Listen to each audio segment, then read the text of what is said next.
welcome to the second day of the workshop on Here and Elsewhere, Philosophy, Cinema and the Question of Palestine. Thank you all, first of all, for coming all the way from different parts of Goa. Well, to continue with from yesterday, we were discussing of the philosophical impasse in dealing with questions on Palestine and how cinema can offer a way to deal with the question, and if at all it offers a way through what Shoma sir has termed as historical Palestine. Historical Palestine in the sense that not only we rethink the past, but also it offers a history of the future, Palestine as a possibility of the future. So from there, I now invite Sir again to address this question of what justice would mean after Gaza, after October 7th, and how would a new politics envisage a sense of justice. Thank you. So, Thank you, Purva. This is going very well. Also, after Vaibhav's presentation in the afternoon and the films, really stimulates one to think very hard about these things. Though the actual real object of one's thought is so vexed that it also resists easy answers or even easy thinking. So in that sort of a spirit, let me make a few initial remarks. I had mentioned this book yesterday, something which I'm not a specialist on these things at all, so I'm just trying to find whatever little I can to help me make some sense of this difficult problem. So one of the books that in the recent past I've found and really found it rewarding to read is this book by Enzo Traverso, an Italian historian. The book is called Gaza Faces History, and I've been reading it, so let me start with one very important observation that Traverso makes in this context. So Traverso says that what has happened after 1948 with the formation of this Israeli state is that in the next 80 years now or so, the state of Israel has actually played a more and more consequential role in the entire landscape of states of the world. In that sense, what could be called, and I'll talk about it later, state system, a kind of international state system. And it has done so many things. It has been part of alliances. Its relationship to what is called the West in terms of state is something which has also had really clear and at the same time deep and obscure implications for the region in which Israel is located, West Asia and Middle East, but also world history. So over the 8 years, in that sense, Israel has become more and more concrete in terms of what it does and what happens, and we are also experiencing it, though at a distance, in the last 2 or 3 years. It is in this very period, Traverso says, that Palestine has strangely become more and more abstract. So the question of Palestine has become a question of some sort of an idea or image or even the name, which is of some idea of Palestine as a state, Palestine as independent, and so on and so forth. But it has become, to the extent Israel has become real in terms of the consequences that real people in real societies have to bear within and because of Israel across the world, Palestine as if exists more and more as a desire. And in that sense has become not of really this world in which Israel plays such a decisive part. So there is an asymmetry between these two so-called entities, though they are not actually entities in the same way, because Israel is an entity, a state entity. And Palestine is what? So Traverso raises this question, I think, in a very important way, which wouldn't be the case for a history before 1948, where you would find a far more concrete national and social history of Palestine, social existence of Palestine, Palestinian people, to the extent that you can speak of a Palestinian state, government, currency, economy, everything. But 1948 onwards, with the formal legitimation of Israel through UN and so on and so forth, there has emerged this asymmetry in our own contemporary history. So this, I think, one has to think about in relation to at least two fundamental terms of reference. One is clearly the term of reference, that is the state, where Israel is a state and Palestine clearly is not. And the other one is something I am offering for discussion, and Webber, in my own address yesterday, I ended with that idea, and Webber developed it very nicely in his presentation. That is to ask the question of Palestine as something like a world.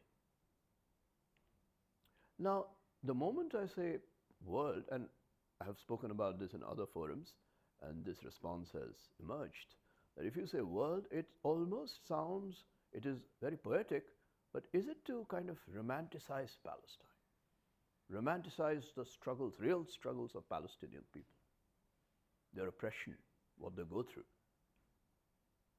And that is indeed a poetic danger. Though there is a poetic appeal of this idea of a world, but we have to be also clear about what is going on when we say world.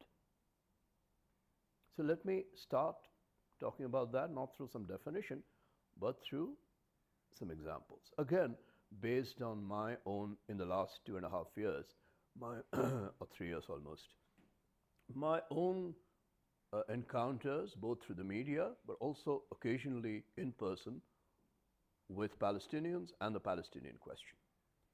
So almost 1 year back, I had the opportunity to have an online interaction with a leading theater director of Palestine based in West Bank. The theater institution group is a very famous, very well-known theater group which has deep links with Indian theater groups, which is the Freedom Theater. And they're based in West Bank, and this person was talking to me from the Jenin camp. I mean, not just me, it was a discussion with lots of others, but I was conducting that conversation. So apart from the fact that there was a raid by the Israeli army that very evening, and in the morning he was talking to us, he hadn't slept that night. All that I'll not go into, so there was a very real, palpable context to everything that was going on, its immediacy and urgency and precarity, because anytime the link would go off, anything could happen, we know that. But through all that, we did have a very meaningful conversation. And because he's a theater director, he really gave examples from his theater work, theater workshops.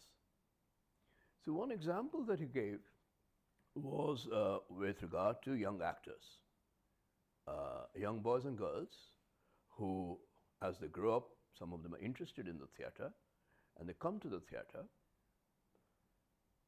and they live in West Bank. Of course, yesterday, through the example of Dr. Mustafa Barghouti, I had also talked about, and we all know this, the kind of segregation between Gaza and West Bank, So relatives haven't seen each other for 10, 12 years. People who live in Gaza and people who live in West Bank, that we know of. So he was talking about that. And the internal segregation within West Bank itself, which is like apartheid. And there was a conversation about that yesterday in the discussion. So that is the real experience and the spatial organization of West Bank. But this leads to something even more striking, and that is, while we take it for granted that geographically this whole region is flanked by the sea and a river, so that's why this entire phrase from river to the sea is such a evocative and contested phrase, from river to the sea. The fact is, this theatre director told us, the fact is that a lot of boys and girls growing up in West Bank haven't been able to reach the coast. They have never seen the sea. They are told, and they know, theoretically, that they live next to the sea. So yesterday in the evening we were sitting here and walking on the beach and, sitting and eating next to the beach, and this sense of absolute natural freedom of being next to the beach and living on the beach, and people coming from all over the world to Goa to enjoy the beach and so on, is as if a law of nature. But people who literally live next to grow up like people in Goa do. In the case of West Bank, boys and girls, as they grow up, have never seen the sea. And because they've never seen the sea, they do not know the sensation of the sea. So let's put it a little more abstractly. Their world is constituted by some reference abstractly of the sea, which they know is just about a few kilometers away, but in that very world, they have not experienced the sea as part of their world experience, the experience of the lived world of which they are a part. So, some of the exercises that the Freedom Theatre people do with young boys and girls is to give them a sensation of the sea by simulating the sea in the theatre, by creating, say, a tub or something with water that is, they create some, in the theatre we devise things,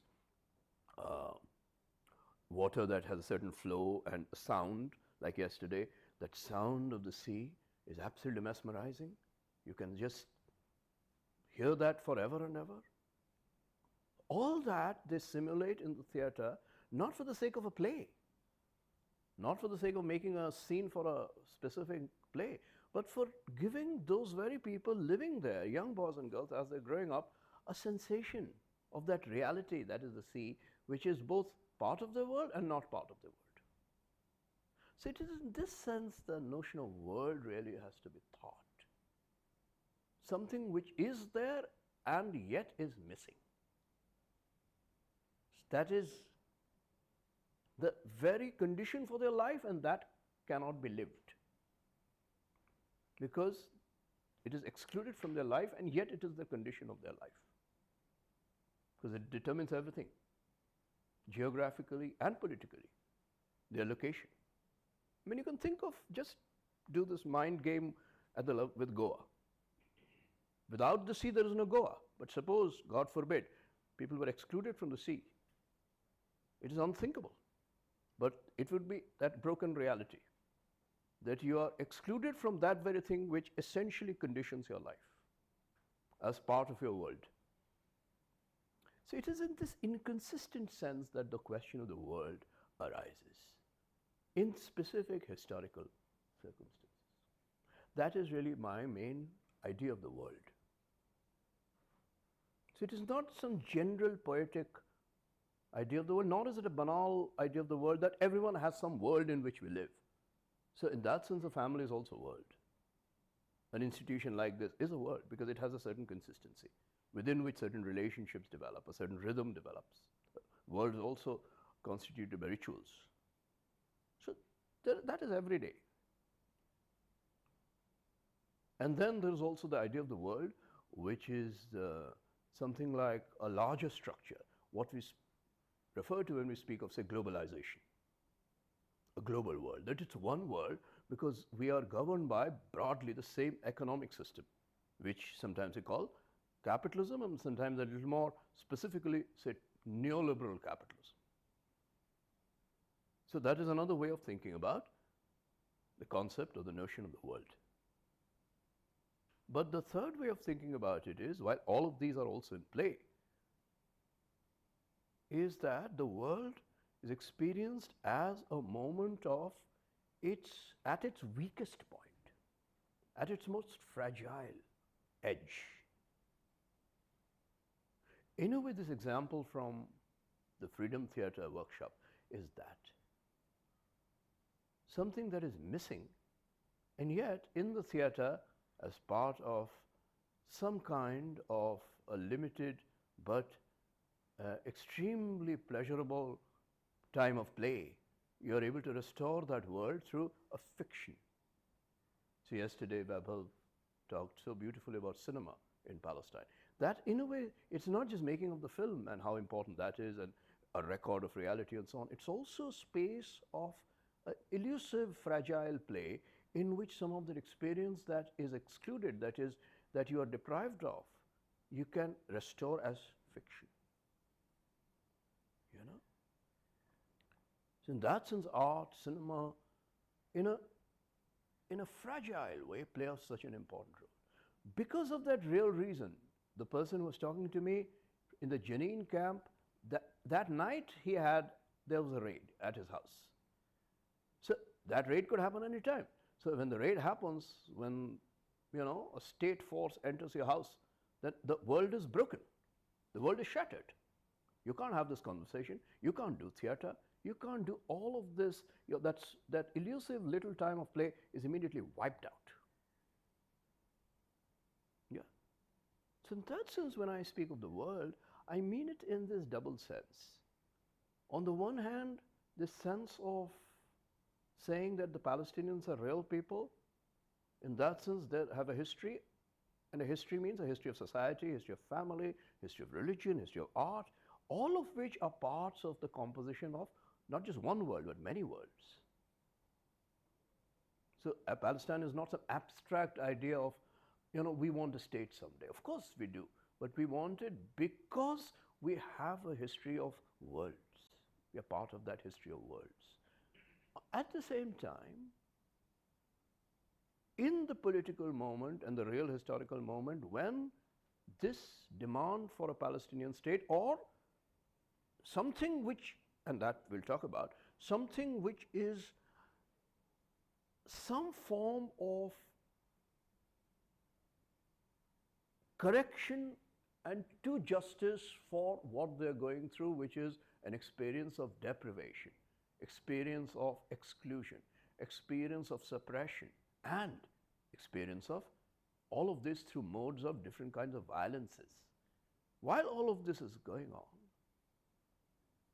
and even that experience has to take place in a real world, which is a world in which another state, the Israeli state, is playing such a decisive role. And that is what I meant when I said, through Traverso, that Israel, from its very next door people, kind of, its next door, well,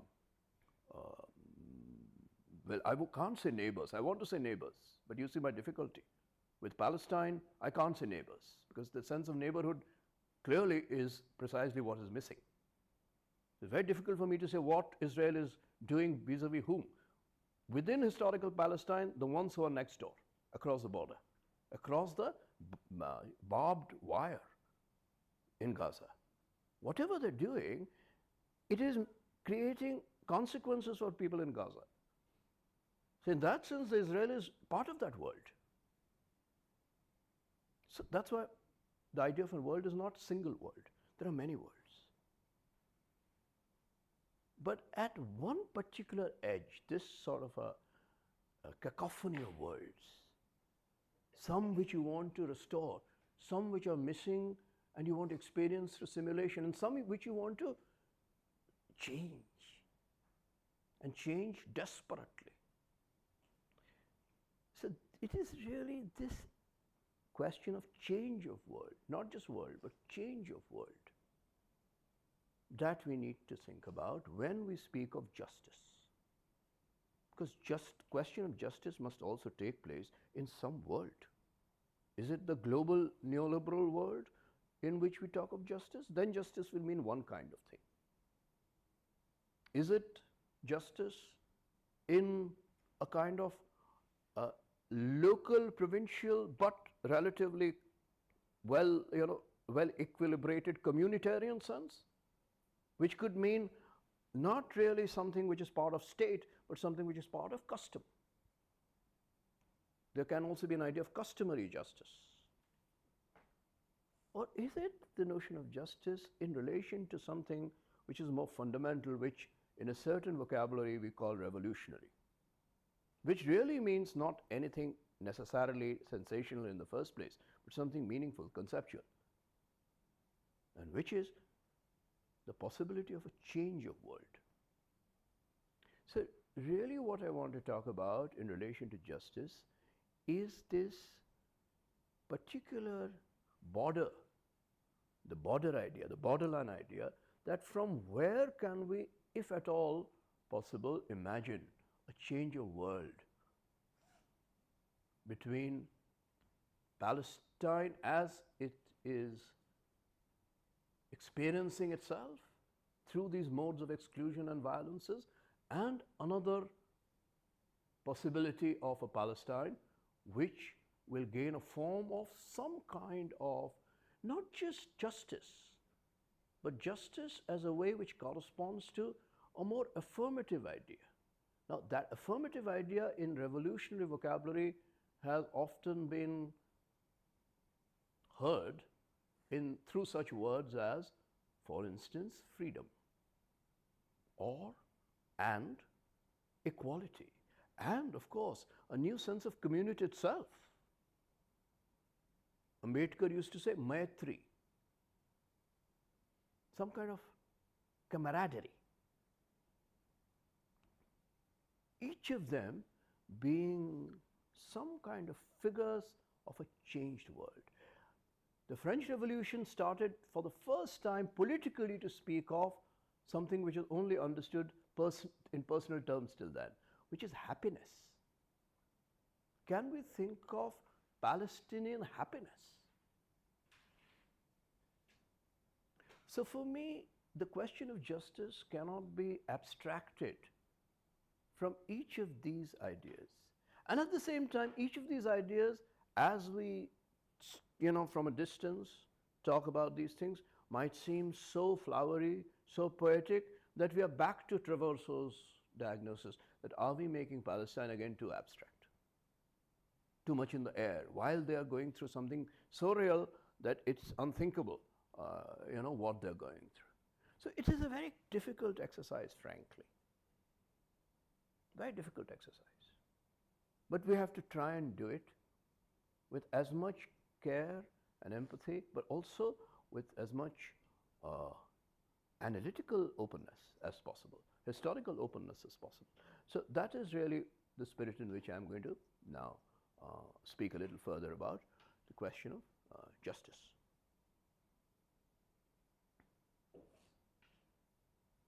So, when we speak of justice,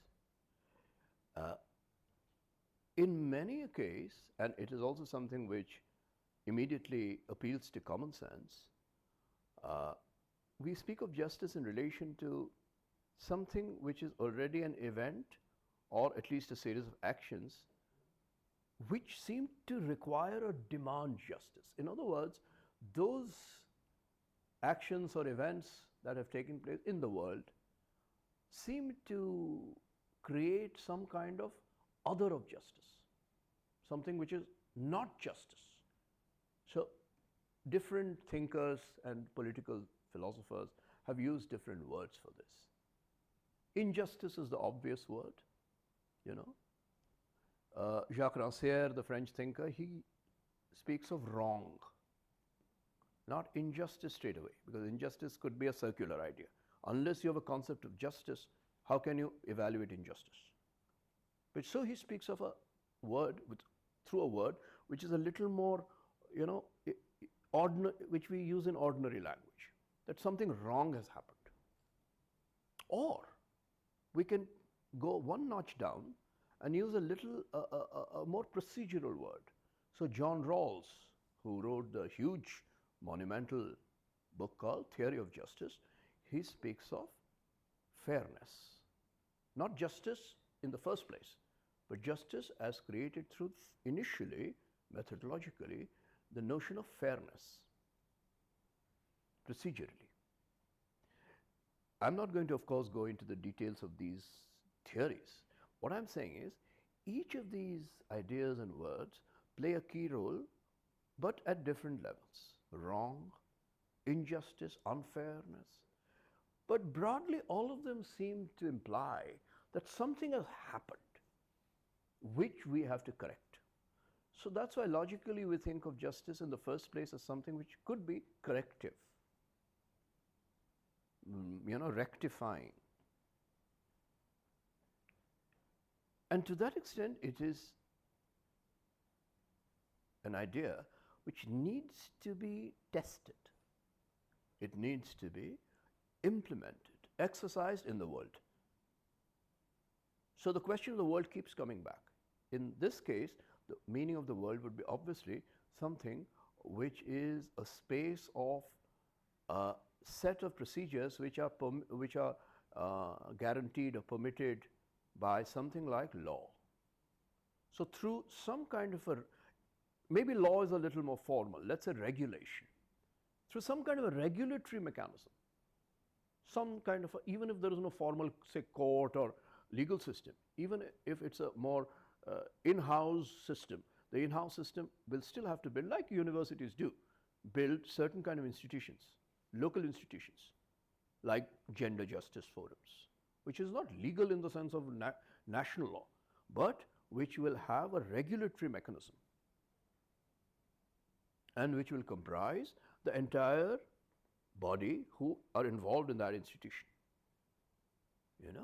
So in that sense, justice first needs to be, could be, slightly pulled back in terms of its larger idea, its more absolute content, to something which is a sense of correction of things that need to be corrected, in that sense wrongs, through a mechanism which is regulatory. But even for this, and that's why philosophy, even in such modest contexts, keeps coming back to us, even for this, you do need some principles. Because even to correct a wrong, you need to evaluate through some mechanism, through some parameter on which we need some local agreement on how to evaluate an action, that it is wrong and wrong by this measure, in this way.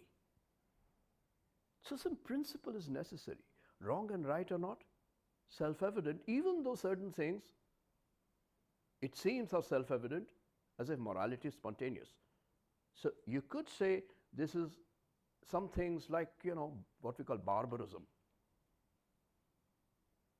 what we call uncivilized behavior, are so self-evident that they are almost at the level not of law, not of regulation, not of institutional agreement or disagreement, but at the level of anthropology. Now, the moment we bring up this point, the question of Palestine strangely comes back with a tremendous force and in a very disturbing way. Now, what do I mean by anthropology? What I mean is something fundamental. What qualifies the human animal to be a human being? Because clearly, as a species, humans are part of some sort of evolutionary, whether ladder or evolutionary network or mosaic, but an evolutionary sort of a space. They are not standalone. That much everyone agrees. But anthropology seems to posit some sort of an essence, or at least some sort of a point of departure, which makes the human being a subject of itself. So that's why anthropology is a knowledge of what is it to be a human being. So that transition from human animal to human being is at stake. Now, if that is the case, and the moment we make an evaluation that, oh, this is not human, some action, from an action to some human beings, from one person to a community, to a whole group of people, and we said, these are not humans, then obviously we are saying, oh yeah, they are humans in the sense of being part of the continuum called human animals. But they are not humans in the sense they don't qualify within an anthropology. Now, this is ironic. The reason I make this point, this more general point, is the question of justice in a way is predicated on some kind of, like I started out by saying, some sort of principle on which we, even if we don't agree on that principle, at least we can discuss it meaningfully. For that, the entry into the human sphere is necessary, apparently. But if there is an unverified but spontaneous and strong assertion that, oh, X is not human at all, then obviously the question of justice doesn't arise. Not even in a contestated sense. So that's why the question of anthropology is important. But at the same time, you see, the problem is, historically, the very knowledge called anthropology arose in history, in the long search of different knowledges and creation of different knowledges, as a broadly universalist enterprise. That the very idea that we can have a knowledge of humans as humans meant negatively that this is not a knowledge of, let's say, the Indians or the Europeans or the Greeks or the Africans. Because that enterprise of specific histories of knowledges pertaining to specific cultures and societies was going on anyway. Anthropology is a much later development. And of course it is correlated to colonialism and the entire colonial history with its spatial and epic displacements and its sovereign occupation of other societies and eventually its disciplinary domination and hegemony over other societies. In that sense, through knowledge itself, you dominate other societies. So all of these are parts of colonialism and they have different temporalities, and Webb have touched upon that yesterday with his point on settler colonialism. We'll come to that. Whatever that might be, each of these things take place with the coming into history and the inauguration into knowledge of anthropology. So anthropology, strangely, is a universal knowledge of all human beings exactly when some human beings dominate other human beings systematically. Both take place together, and that is not accidental, and a lot of scholarship has gone into it. Otherwise, you see, there were earlier societies which clearly couldn't be said to have anthropology or knowledge of anthropology. So for instance, if you go to the Greeks, then the Greeks had a developed political theory. We know that. Aristotle has a developed classification of forms of politics which we still follow. Romans had a form of law which much of our law is based on in India.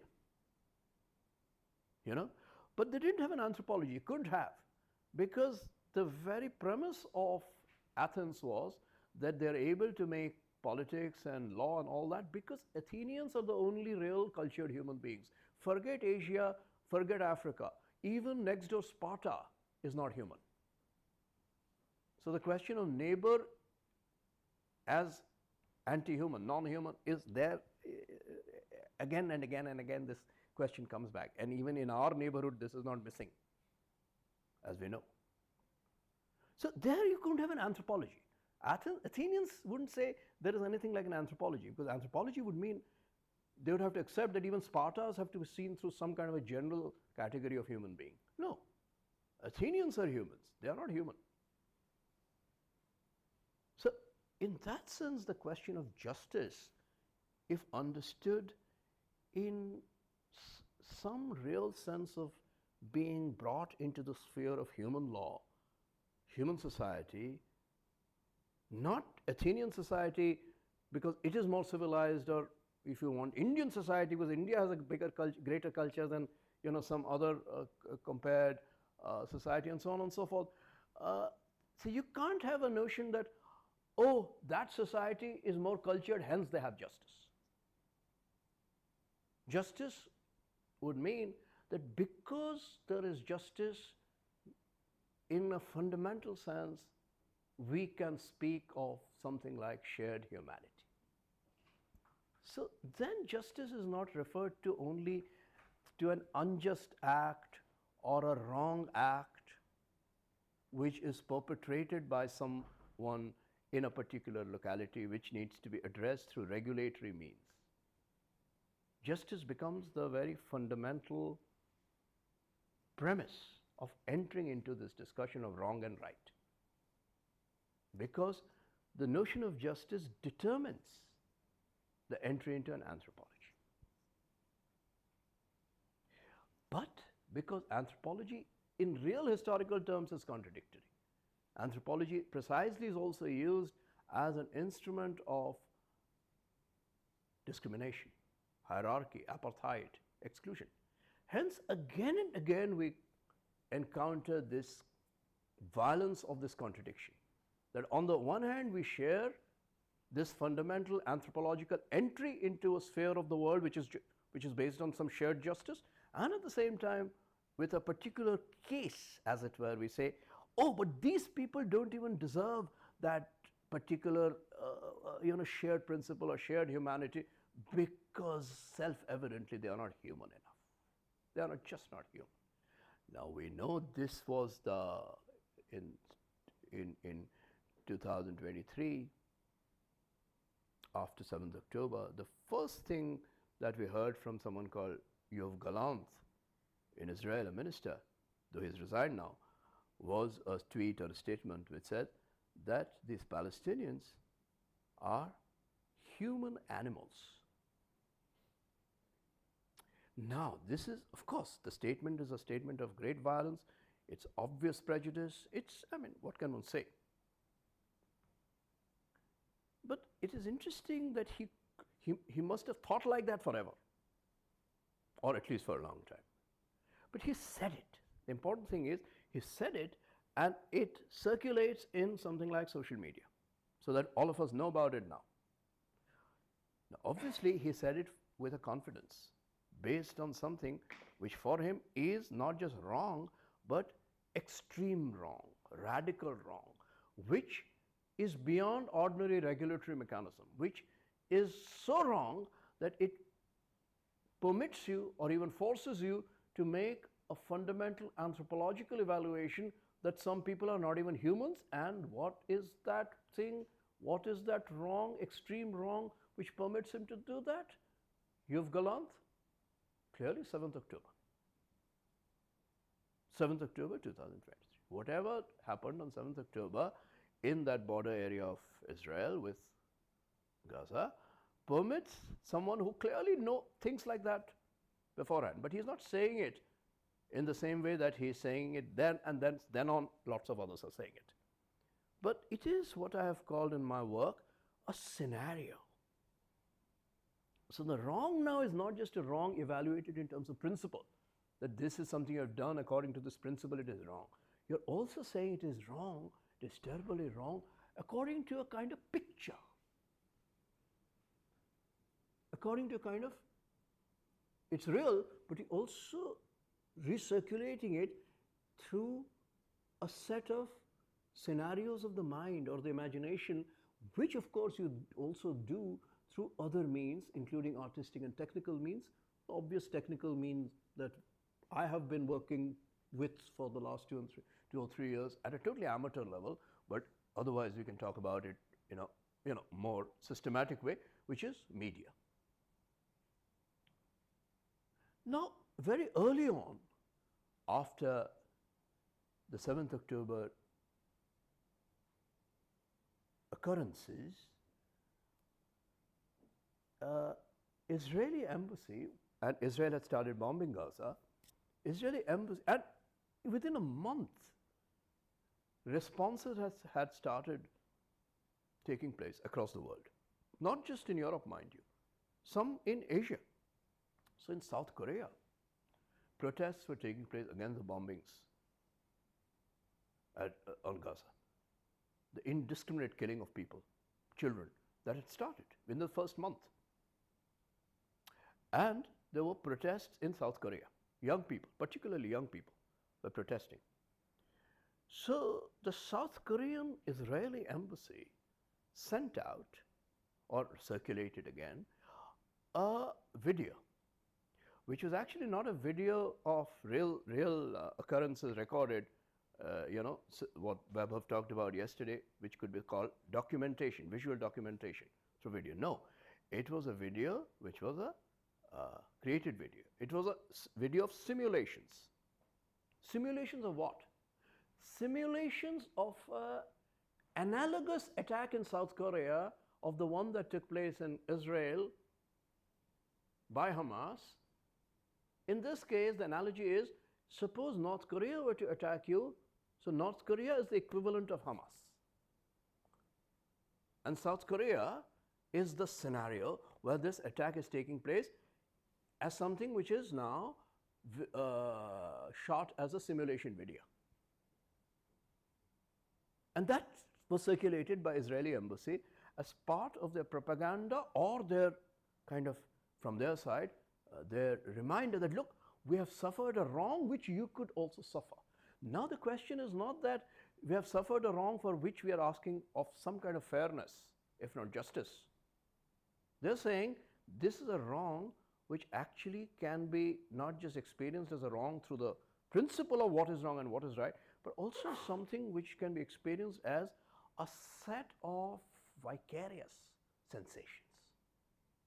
So that's why the question of wrong is deepened or intensified more and more, not just in principle as a wrong which must be corrected, but a wrong which also becomes a possibility of something which is the opposite of not just justice, but the opposite of happiness. That we can make you so unhappy that you must be alert to that possibility. So it is not just Israel suffered a wrong in the hands of Hamas, but Israel was made deeply and overwhelmingly unhappy. Now there is a word for this, which is a more technical epistemic word, and all of us know it. And in psychology and psychiatry, it is used as a matter of therapeutic vocabulary and diagnostic vocabulary, and that is trauma. So wrong is not just wrong, wrong is also trauma. So justice is not at the level of only the objective wrong that is done to you. You have been robbed, your property has been destroyed, or even your body has been hurt to the point that you've been killed. So families have to be given justice for all these wrongs you have suffered. But also, is it possible, and isn't it something that we must take very seriously, that what you have gone through as a subject in your entirety, as a human being, as an anthropological unit, in your individuality, must also be addressed through justice. In that sense, can there be a justice correlative to the trauma that you have undergone? Now, that is one path to take, and a lot of serious psychological and psychiatric and other kinds of, so for instance, Frantz Fanon's work is greatly in that direction. But what Israel is doing in the first phase, Israel as an Israeli state through its embassies, is doing something else, you see. They're using their own trauma for a kind of operation which could be called scenario operations. I will build scenarios for you so as to also pull you into my circle by scaring you. So South Korean people are being told, you're protesting against what we are doing, but you be careful because it's a security threat for you. Anytime North Korea can do what Hamas did to us. Now the answer to this was very interesting, or not really an answer, but a response to this from a lot of South Korean political organizations or groups really. They said something really very meaningful. They rejected this sort of video. Not on the grounds that it is just a video and simulation and all that, which is a cheap way of, trying to, as they say, brainwash you. They said, you want to tell us about war? Sure, what Hamas did was really, really extreme, and it's an undeniable reality. In totality, its constituents are it's a different story. The constituents of what Hamas did. So each of them is subject to a lot of, controversy. We won't talk about that today, because that's a forensic question of video, media, and all that. That's not my subject. But in any case, even if we recognize, and we do recognize, that what Hamas did was extreme and really traumatic for people there, what is the consciousness with which you respond to this? It is a historical consciousness of a society at war, a society in crisis, a society which is actually not just on 7th October, but from at least 1948 and even before that, is embroiled in a long history of domination and colonization against a people who are also a people who are resisting you. This historical memory, the Koreans said we have, because Korea is also a society which has gone through colonialism and the Korean War. So Korea said that don't teach us about war. We are a society that have lived and are still living through the consequences and the history of war. Even though we are, so to speak, a stable society.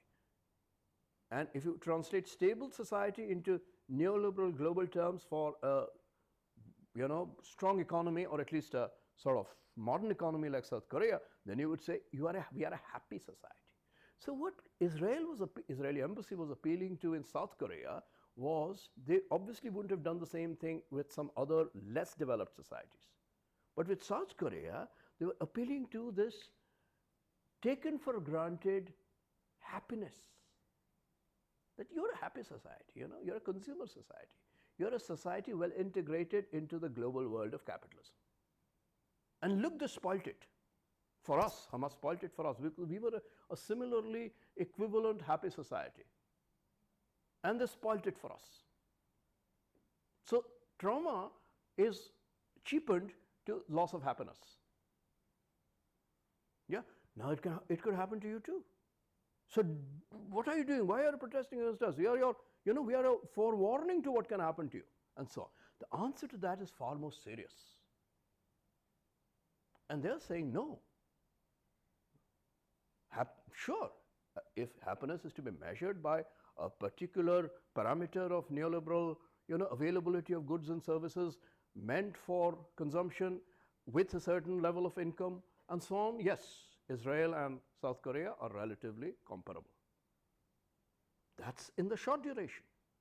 But in the deeper temporality of their histories, both are societies which are deeply embroiled, in different ways of course, in a history of colonization, violence, domination. And of course with Korea, indeed, it is also a society broken into two, North and South, partitioned. And in India, we should know something about that. So in that sense, they said, the answer to that video circulation was that we will stand on the grounds of historical truth, that we have gone through war and we know what it is, and because of that, we can take the side of something which is a principled side, the side of justice, instead of taking the side which is not a side of principle, but a side of something which is, negatively put, a threat to your security and a threat to your happiness, and positively put, something which is only to secure your consumerist happiness. Just take care of that your happiness is not disturbed. Even if in your actual historical policies, you're causing other people to be unhappy. just like Israelis are causing that unhappiness in Palestinians. So you don't deny that, but what you want to do is just try and control the consequences pragmatically through another kind of discourse. In a way, the discourse exactly antithetical, the antithesis to the discourse of justice. And that is my main point today, which is the discourse of security. So while we speak of justice with a lot of passion, and some of it is authentic, but in truth, most of our discourse on justice is actually overwhelmed and dominated by the other discourse on which the state has a kind of monopoly, but it has also seeped into social consciousness, which is the discourse of security. So the idea of happiness itself is a strange idea, when on the one hand happiness is apparently an active idea, that you can actually have objects of happiness. Consuming is a way of securing happiness. But happiness is also a negative idea, that happiness is something which is not disturbed by anything that comes from the outside, like history, like politics. So happiness is administered, managed. Happiness is not disturbed by something which is the real of history, which could be colonization, which could be, something which is the history of what your state is doing to other nations. So none of that will disturb you, and you will stay enclosed in that finite bubble, and you will call yourself happy. But inevitably, at some point history is going to, like a blow, or sometimes not like a blow, with little wounds, disturb or crack that happiness. And when that happens, you complain. You complain. Not that what has happened is something which is, it was bound to happen because you have been doing this to others. But of course, what has happened is a real event, it's a traumatic event. But what is really a travesty of this very real experience is that and this is something I said yesterday, your evaluation of that real trauma to yourself, to your own society, your own people, is not based on the actual ground of that trauma, which is historicity. Instead of that, it is based on something which is fundamentally a scenario. And that is a scenario of what you call security in a dominant discourse. And which, strangely, while you speak of happiness, which seems to be the big idea, because happiness is something, it is the most open idea. I mean, it could go anywhere and to such magnitudes. And yet, in instrumentalist securitarian discourse, happiness is a minimal idea. That you don't get disturbed in your status quo. That's why the attack of Hamas, when it happened, with regard to the music festival that was taking place in Israel at that time, is something very strange and significant. What happened, of course, there are other ways of looking at it, which I don't want to go into. Who are those people? How many of them are conscripts? Can one take them as combatants? I don't want to go into that. Let us take Israeli people, as part of that larger anthropology of humans. And that is how we should, I think, look at it. Nevertheless, once this happened, and so many of these people, having fun and being happy at a music festival, were subjected to such extreme horrors and traumas and death and violence. The evaluation of all that was not so much in terms of the actual ground on which this trauma took place, which is the contradiction of a society in its history, which is a colonizing society, a denying society. Technically, UN will also, legitimize this, an occupying society. Well, not society, maybe an occupying state, an occupying entity. That entity being happy, and there is no accusation against being happy, but making that happiness the parameter through which the actions of Hamas are being judged on Israelis, as if they had no right to disturb our happiness. That is questionable. That is questionable. Because the real trauma that you experienced after 7th October should be evaluated, and that is what the Koreans are saying. That the Korean trauma or the Israeli trauma, or for that matter, so many traumas, the Syrian trauma, the Lebanese trauma, each of these traumas have to be evaluated in the real historical ground, and that cannot be limited to an enclosed imaginary idea of a happy society based on the certain capitalist image of consumerism. I'm not accusing consumerism itself, that look, as a moral accusation, how could they have fun at a music festival when people right next door were literally in a state of siege? I'm not going in that direction. That is another discussion. Because people will, sing and dance, and why not? Even when so much bad things are happening around us. I'm not really accusing anybody of that. But I'm saying, when something like 7th October happens, and you speak of absolute injustice on the one side, and you speak of a real evaluation of what happened as a trauma which corresponds to injustice, then what you use is a measure that is actually a manipulated measure. That itself is an unfair measure. Not just to the structure of which everyone is a part, but your own people. Because if someone, and so many Israelis are there, not too many anymore maybe, because it's a minority which is asking the true hard questions, but those Israelis who say, why did we have to suffer what we suffered? It is not enough for us to know that Hamas is not within human society. It is animals. It is, just they are like that. Or you could use more theological language. They are evil and so on. It is not good enough for us. That doesn't really throw light on why did we have to suffer what we did on 7th October. What is the answer that society is going to then give, or any society like that, to such a real trauma? And no answer is forthcoming as part of what I could call public reasoning. I don't mean just general public reasoning, Israeli public reasoning. There are exceptions. There is an Israeli newspaper, you can read it online also, called Haaretz, which tries, and probably one of those very few in Israel institutionally, which tries and brings the question of justice into public reasoning by asking not the question of justice as a general question, nor reducing justice to security of happiness, but asking the historical question of justice.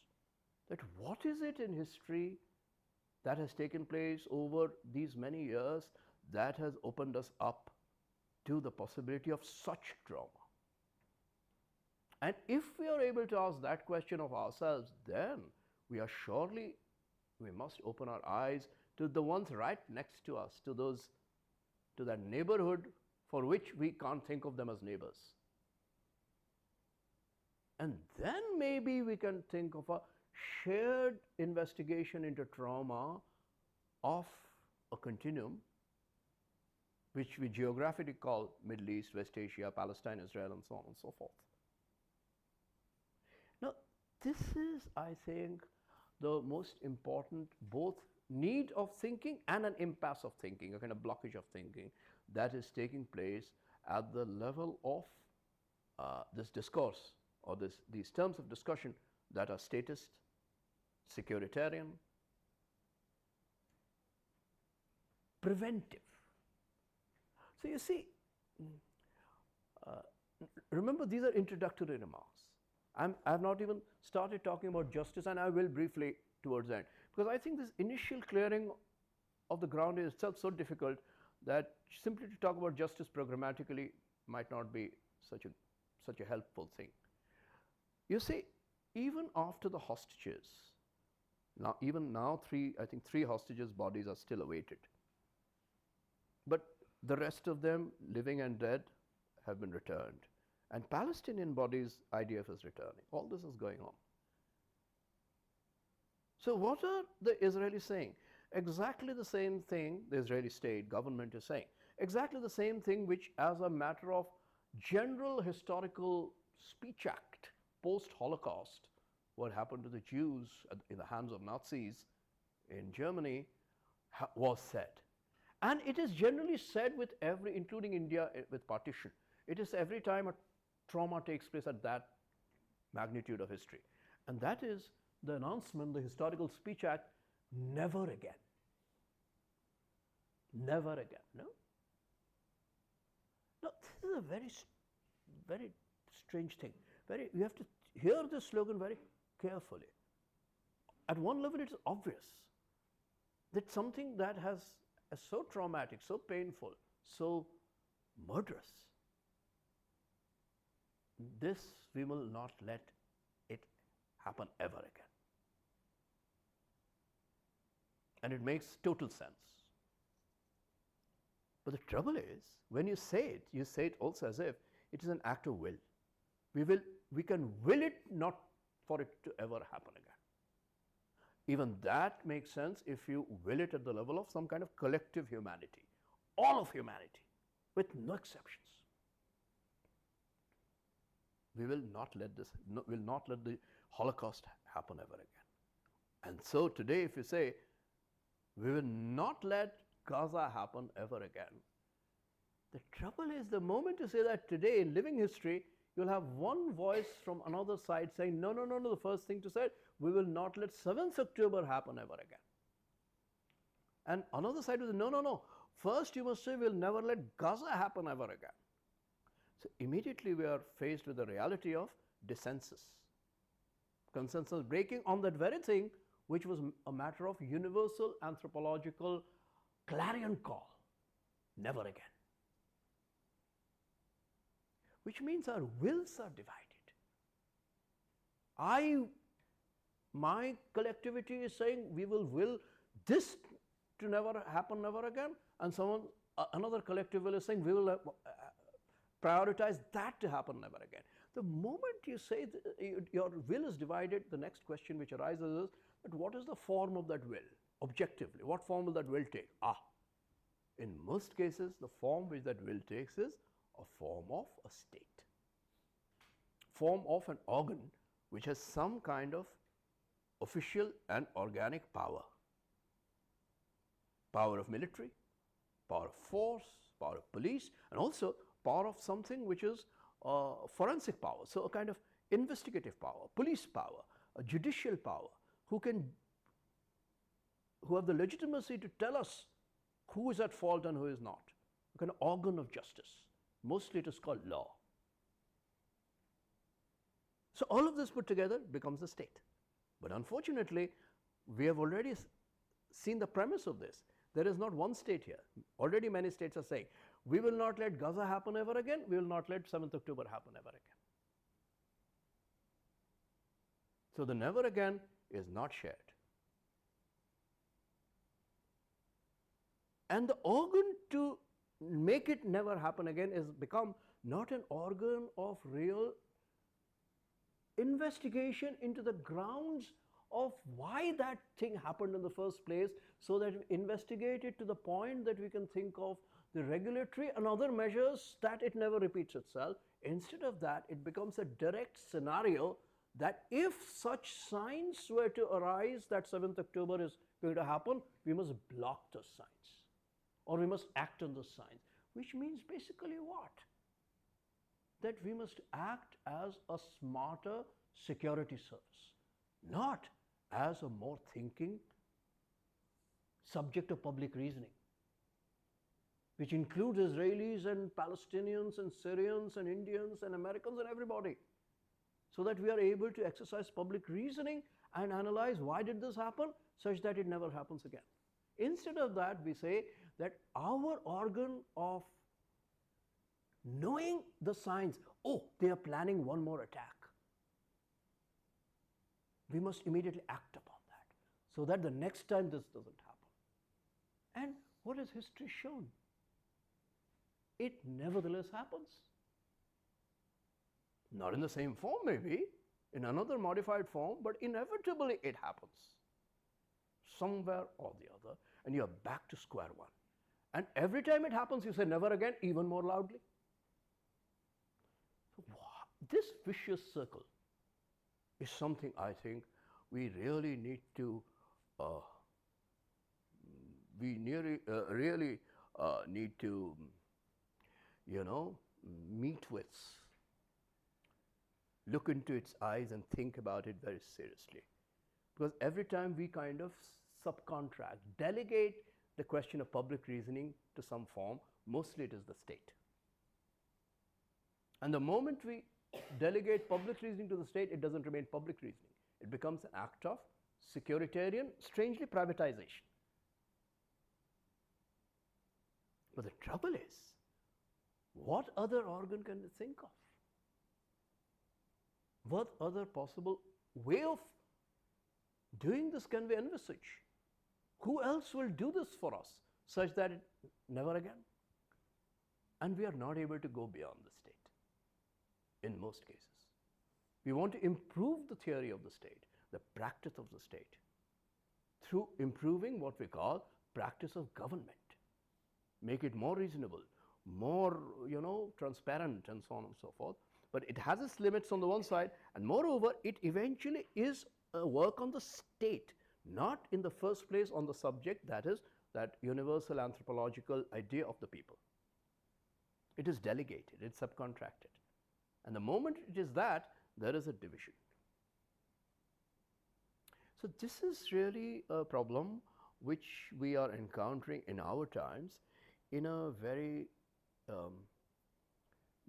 obvious way, marked way, but at the same time in a way that we seem to be repeating ourselves a little pathologically, as if we don't know we are doing what we are doing. Now, what do I mean by that? This is something yesterday too, this question had come up, that what Israel is doing in Gaza in its actions, its bombings, its killings, that it denies all that is not surprising. Every state denies what it does. It is its duty that we will deny, because you can't expect us to do it and also accept it. Then we wouldn't have done it. That's common sense. So they will deny. That's their job. No surprise there. But it is a kind of denial that is not simply a denial, but what psychiatry will call disavowal. When, in general, there is a denial. And at least in the last 2.5 years, after 7th October, one of the huge sources of this disavowal has been what we call the West. The Western, something which we call the West, broadly. Now, how does one disaggregate this idea of the West? Break it down to something more accessible to thought. One is, of course, to think of the West, and Webber touched upon this yesterday, think of this West in historical relation to the formation of Israel, but more primarily with what West itself is the theater of and the source of, or the, you know, the agent of, which is its own commission of the Holocaust, that it did the Holocaust. It took place in the West, in Germany. So one is that history itself, West's own self-consciousness about what it did. Sometimes it is called guilt, West's guilt. That whatever West is doing is actually a kind of consequence, and not just consequence, but in a more psychiatric way, a kind of symptom of its guilt. So if the West, Germany and US are the two countries which we should take both together and separately, we don't have the time for this, but there is an article which some of you, if you haven't read it, you must read, by Samir Khatib, a Palestinian writer, who has written an article on this, against singularity. It's called, it came out in Radical Philosophy. So Samir Khatib has written about this, and others too, that there are two, and you know, even Erno Traverso has written about this book. There are two countries which we need to analyze within the West, specifically and together, US and Germany. Two most powerful and wealthy countries within the totality called West. And each of them in different ways are the most obdurate when it comes to supporting Israel and simply not accepting that Israel can do anything wrong, by and large. So one way of thinking about this obduracy is that it is not simply a cold-blooded denial, knowing denial. It is a pathology. It is a result of their guilt. Because Germany was the place where everything happened in the Holocaust, they simply cannot get over it. In that sense, it is reflexive, it is kind of automatic that anything that the state of Israel does as a reminder of what they did to Jews cannot be opposed. That's unconditional. Not as a policy, but as a pathology. In that sense, it is not state. State is only a part of and an expression of society. In the profound, obscure, unconscious sense, because guilt can't be seen directly. Guilt is a kind of lived behavior, not just one person or two people, but of an entire society and culture. So that's one way of thinking about this obduracy, that they will simply not see or accept anything in Israel that can be evaluated as wrong. That's one way of thinking. The second way of thinking about it is that the West is, and Robert Meister's book, and I mentioned it yesterday, After Evil, analyzes this very well, that actually it is the other way around. It is not guilt, it is calculation. It is a well thought out way of really understanding what has happened in the Holocaust and post-Holocaust, and a kind of redistribution of the entire world in terms of states, such that the West can benefit from the victimhood of the Jews. So that's the other theory, that it is not a pathological guilt of the West, that we did something so horrible, so we will accept everything that Israel does. No, it's actually something else. Yes, Israel is the state which is an objective form of extreme victimhood of the Jews, real victimhood of the Jews, so we must benefit from that state. Because even victims must be encashed. Even victims must be invested in the economy of power. Because states are not just individual organs of guilt and responsibility and legal and moral agency. States are actually spaces and loci or locuses of accumulation and increase of scale of power. And power here includes wealth, capital, and so on and so forth. So the victims of state action, Western state action, in the West itself, once you have recognized them to be victims, you must then use that victimhood itself. In that sense, Israel must be used, and some international politics analysts would say that this kind of thing is really to make Israel a kind of outpost of the West. Israel is both Western and Asiatic. So Israel is not just a displacement of the West onto non-West, but it is West continued up to the non-West. It is an outpost. And in that sense, Israel benefits out of the West, and West benefits out of Israel. So there's a kind of mutual relation of beneficiaries, in the strict sense of it, the economic idea of beneficiary, in the domain of politics, power, wealth, distribution. So that's the third idea. Now another idea, and that is what I have been trying to pursue, that is, and it's connected to the other ideas, that is that actually all of this is to say that states don't exist as states. There is nothing like in the modern system, nothing like a self-consistent, self-enclosed structure of the state, even if it appears like that in terms of national sovereignty, even if it appears in the shape of, Indian nation and Pakistan and Israel and so on and so forth. But actually states are involved, or they are structured by another relationship. And again, I don't have the time to explain this, but it is almost homologous or similar to the way Ambedkar theoretically imagined caste society, because there are so many castes. He said that all of these are bound by a distributive and graded relationship.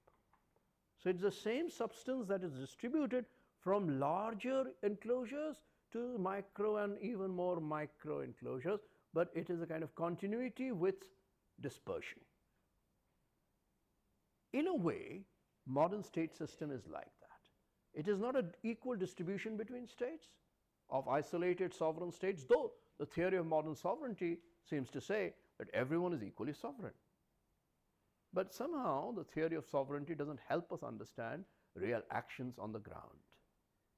And on the contrary, states seem to actually be involved in a graded distributive system such that it is not a state but a system of states,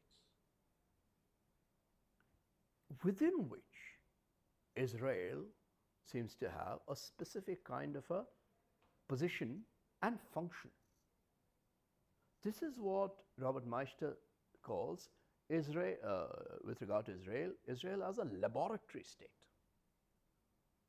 That in Israel, what we want to do is, for the entire system of states, we need a kind of laboratory where the fundamental substance that flows in the system, which is power and its use, of course, many kinds of power, most importantly, coercive power.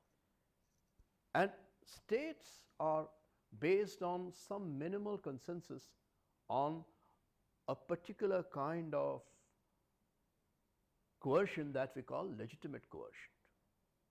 That the police and the military have, in different domains of course, a legitimate power of coercing us to, say, obey the law or to fight against an enemy of the country, up to the point of even killing the enemy of the country, and so on and so forth. So this is what we understand to be the legitimate coercive power of the state, but this is the classic political understanding of the state, limited to that one sovereign entity called that state, this or that state, nation state. Instead of that, is it possible to make or internationalize coercion? So we are really talking of a notion of internationalism, which is the other of justice. Because formally what has emerged is that individual states will act on self-interest and use coercion, legitimate coercion, to protect self-interest and security, like I mentioned before. But the system of states expressed in the UN would actually be based on notions of justice, communitarian justice, international community of justice. And what happened with the ICJ case when South Africa filed it, in ICJ against Israel, was really an example of trying to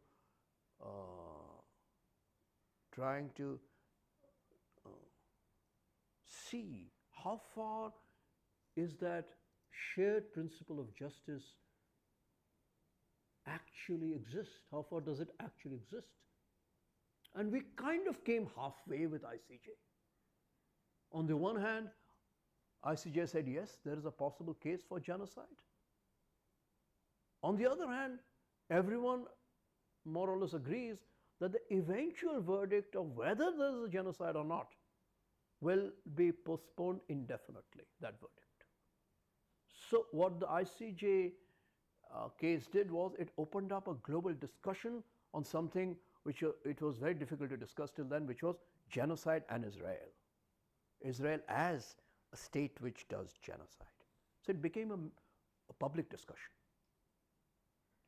That happened. So it did serve the cause of public reasoning. But as a legal institution, it strangely also revealed its lack of any effectivity. So a lot of people would say, with reason, that it actually demonstrated the uselessness of the UN. And even yesterday someone said, no, it's the end of UN. To say end of UN is also to say end of international justice, or internationalist idea of justice. Because regulatorily, and institutionally it doesn't seem to have any enforcement, any effective reality. So if you don't have that, and yet you have a system of states which is effectively doing what it is doing, and Israel being a prime laboratory for that, what it is doing in Gaza, and pushing, such that you have to, like I did, coin something completely absurd, which is a illegitimate legitimacy or legitimate illegitimacy, completely oxymoronic, contradictory. That it cannot be legitimate, and yet it is what they're doing. And the West is apparently providing the entire arsenal to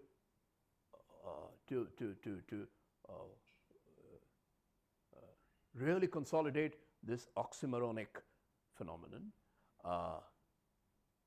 If that is the case, and the UN, which is the more rational space of public reasoning apparently of the states, is becoming more and more evidently ineffective, then what we have in international relations, and that is a very disturbing trend. I'm not someone to get into a quarrel with experts in international relations. I have no competence to do that, but I can make an observation that it is a distressing sight to see experts in international relations, including in India, becoming more and more complacent when they speak in what they call realist terms. Sure, what is happening is not nice, but the real world is like that. Because that is what states do. They will act in self-interest, and yes, self-interest makes you take many a dark alley, and Israel is taken the darkest one. But that is what we call realism in international relations, and that's all. So the most depressing, again, public performative act for that is what Trump says with such, a dry theatricality. It is what it is. This is something we must fight from the side of justice. So in that sense, we must fight realism, because realism actually is a fantasy that power will remain as the way it is now. Sure, what X leader does in X country looks really strange, and other leaders earlier, Mandela would never be a leader like that, or even Nehru is not like that. But this is the way leaders are now. So realism tells us that because they are in power, just follow them. This is to say, power will always remain like this. So Zohran Mamdani comes into the picture, then yes, there is a flash of a sentimental change of perspective. Oh, he evokes a different idea. But most of realism wants to restore the order. So then realism does something really, really very manipulative and very dubious. What realism does, which is supposed to be a regime of experts and specialists analyzing international state affairs, what they do is intervene in state affairs, because they also play a role in policy, no? They're part of the policy, different policy groups. What they say is, no, we must enter this space to restore the order in favor of existing dominant power, even if there is an exception, like, say, Zohran Mamdani's emergence on the scene. So it does create a sensation of the idea, but then someone will come and say that yes, Zohran Mamdani did what he did, but he could have done it without the same instruments of social power, which is media power, over which we have a control eventually, not Zohran Mamdani. Then Zohran Mamdani's idealistic possibility becomes a function of something totally instrumental, which is the instrument of corporate capitalism, which is instruments of media. That is an operation that keeps happening around us. But of course, precisely because a Zohran Mamdani can come up from nowhere apparently, such things can happen anytime, anywhere. And so this sort of instantaneous, finite realism actually is a fantasy of eternity, that power will never change. these leaders are there forever. It is a fantasy. But this fantasy is important because it is a fantasy against the more difficult labor of justice. So now let us come to the question of justice. And we'll apply some of these ideas to the situation of Palestine at present, and with that I'll end. There are three ways of thinking about justice. One is what could be called a horizontal way. The second is what could be called, through a certain religious vocabulary, messianic way. And the third way of thinking about justice is what, in a more materialist language, I'll call revolutionary, which really is the idea which I started out with, which is justice as coeval or kind of co-traveler with change of world. And that idea I take from Karl Marx. But first, the idea of a horizontal idea of justice. This is an idea which the Enlightenment philosopher Immanuel Kant, in a way, is the most lucid representative of. So for Immanuel Kant, justice is really a sign or a parameter of progress, anthropological progress. That as human beings, we progress up to a point when we all become reasonable together, and we apply notions which are rational notions autonomously to ourselves. Justice is really a totality of that idea. So justice is not just law, justice is reason, justice is also beauty. So what Plato actually thought of in a very beautiful way, though I don't want to go into it, but in a way which inaugurates philosophy, that there is no truth without beauty, and there is no beauty without justice, and there is no justice without truth. Truth, beauty, and justice must be thought together. These three things in Kant come back, but in a way that becomes part of a historical history of societies. Now, what does that mean? What it means is, Kant is saying that yes, we are progressing, but we are not progressing equally. Some societies are progressing much faster, so they're much farther ahead, and some societies are in the middle of that road, and some are really behind there, backward. But the horizon is the same.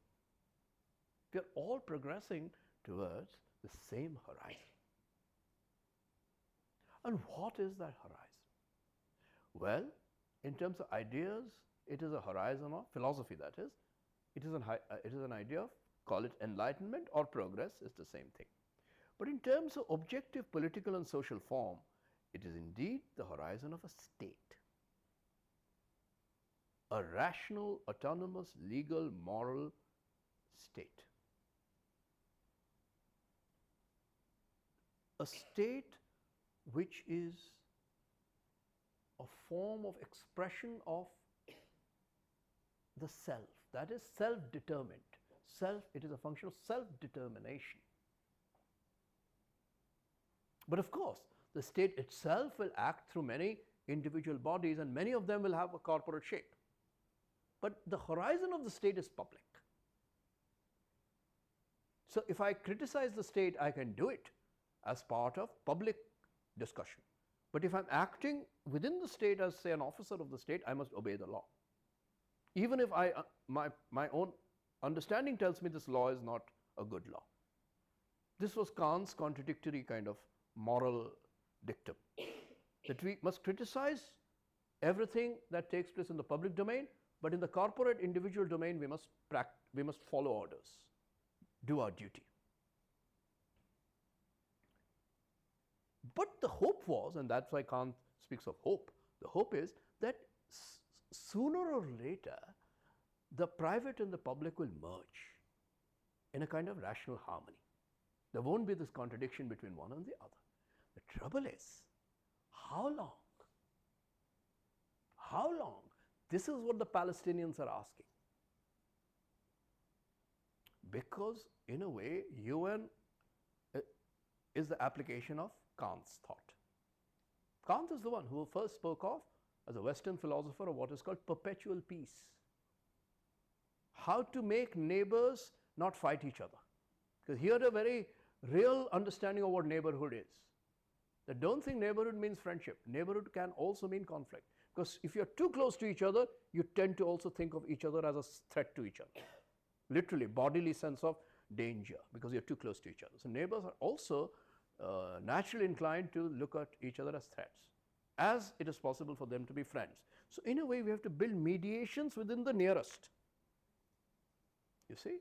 So that's why Kant is a thinker of mediation through institutions, including eventually the state.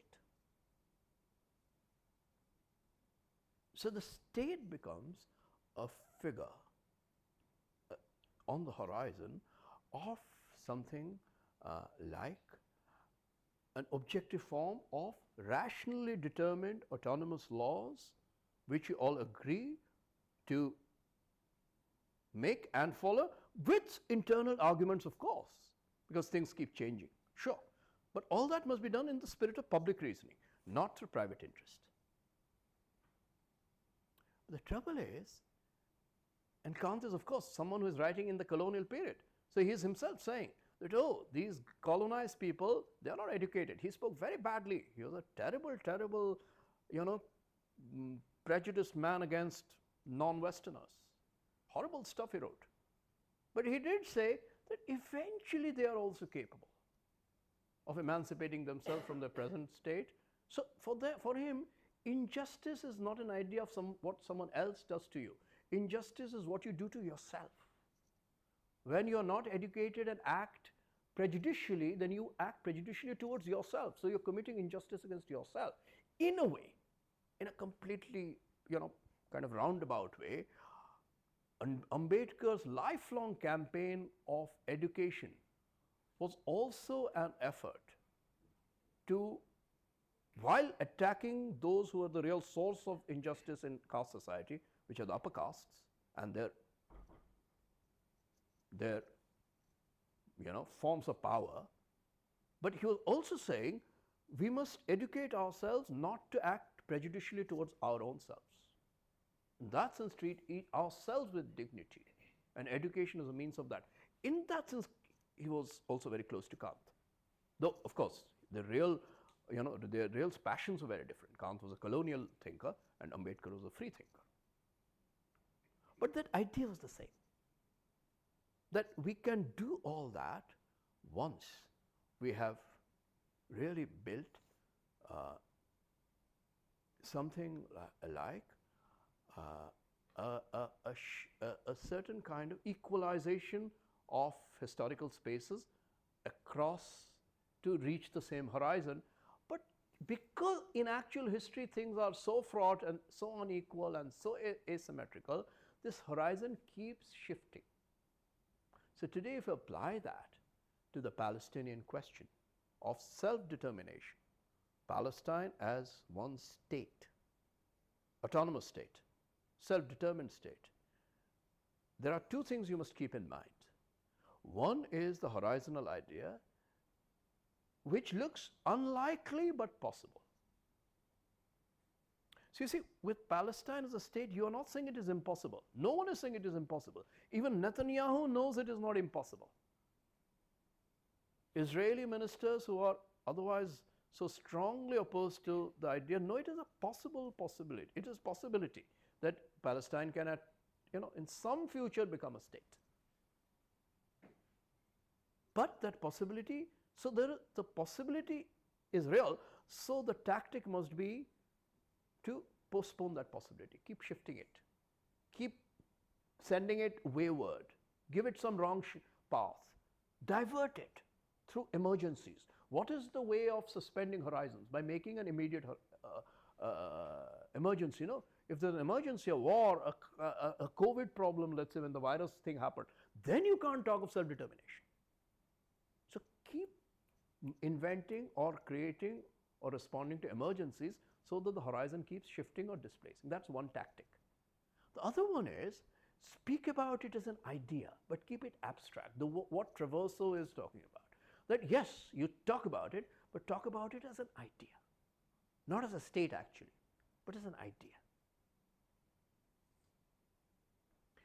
There's a third way of thinking about this horizon, and that is, think about it not only as a state, but as something which is to be integrated into the state system.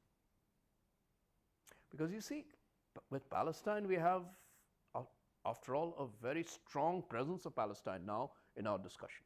But there are other states or other societies which are even weaker in their manifestation, even weaker in their coming into our consciousness. African countries, for instance, or some East European countries. How much do we know about Kosovo and what has happened in Kosovo post the crisis of Serbia, Milosevic's crisis? Very little. Maybe we know much more about Palestine. The point is, there are societies whose manifestation in the system of societies is very weak. Palestine is still a stronger manifestation today. So, one way of integrating such weak societies into the system of states is, yes, to give them state status, but not only at the level of the state, but in the more fundamental level of the state system itself as an expression of the globalization of the economy. In that sense, integrate them as initial apprentice states in a global capitalist economy. So, to the laboratory state of Israel, counterpoint the apprentice state of Palestine in some indefinite future, but an apprentice state. Of Palestine, we have no idea what will happen, but we have such apprentice states in the world, which are kind of test states. Sometimes they break up, sometimes they kind of form themselves.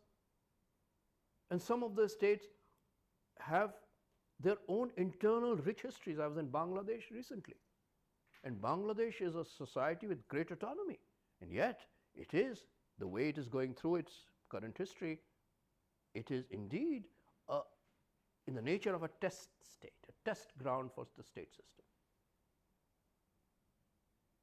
But it is a tremendously autonomous revolutionary history, but a small history, a brief history, intense history. You know?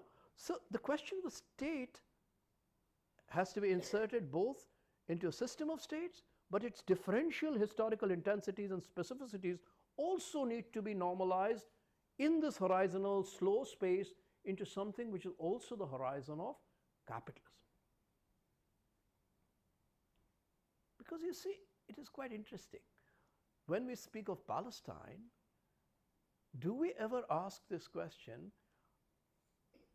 Because after all, when states have been formed, classically modern states, including the Indian state, yeah, we have always looked into with great interest at the discussions that took place in the people, in public reasoning about the nature of that state, about the vision of that state.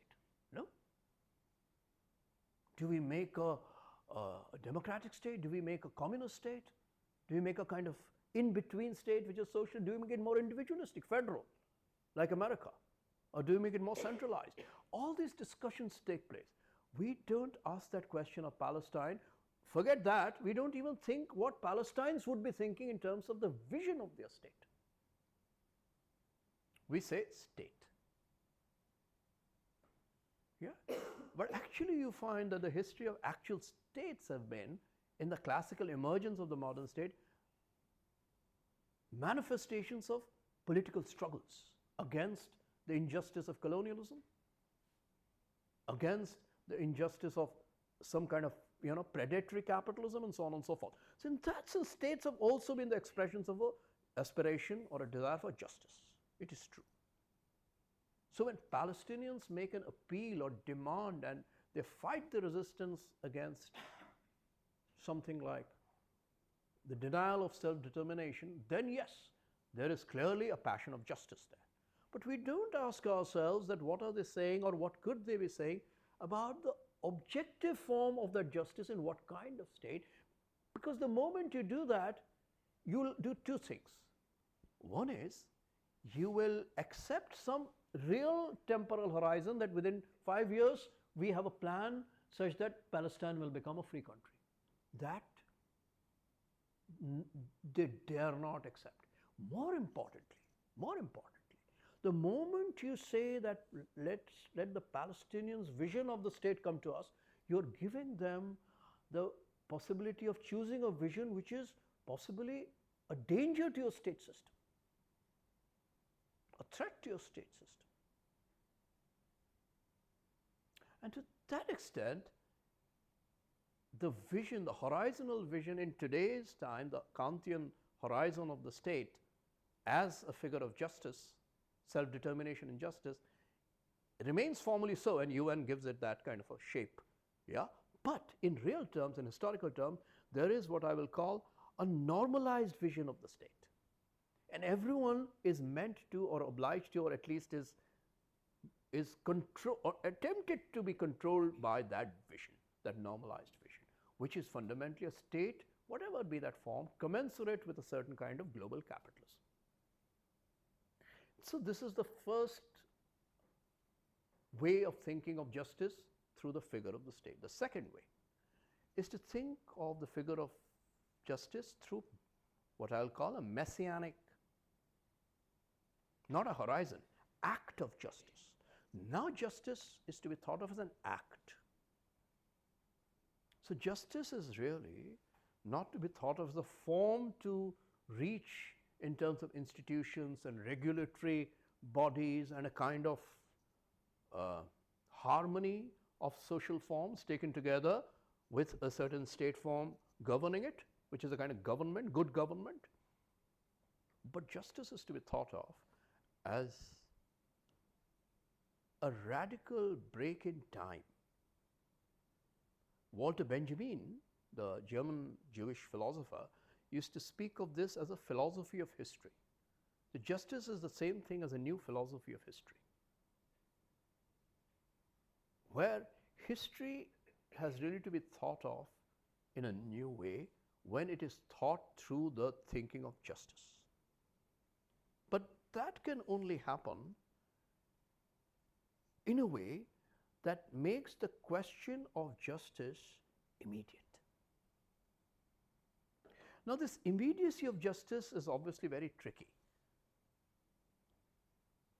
So, we speak of instant justice when lynching and such things happen? No. That, something wrong is going on in front of us as a spectacle, so we will launch a counter spectacle here and now to completely reverse the spectacle, the scenario.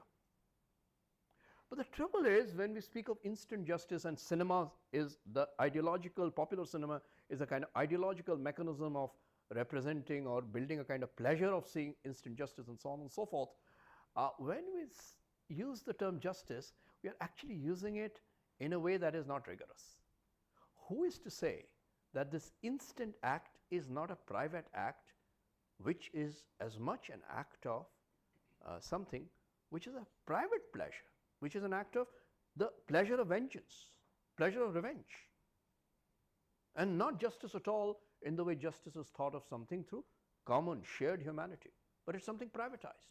Even if the one who is committing an act of instant justice, what we call justice, is doing it for a good reason, that something very bad had happened to that individual or that family or that country or that society, and yet the lens through which we can see it is as much trauma.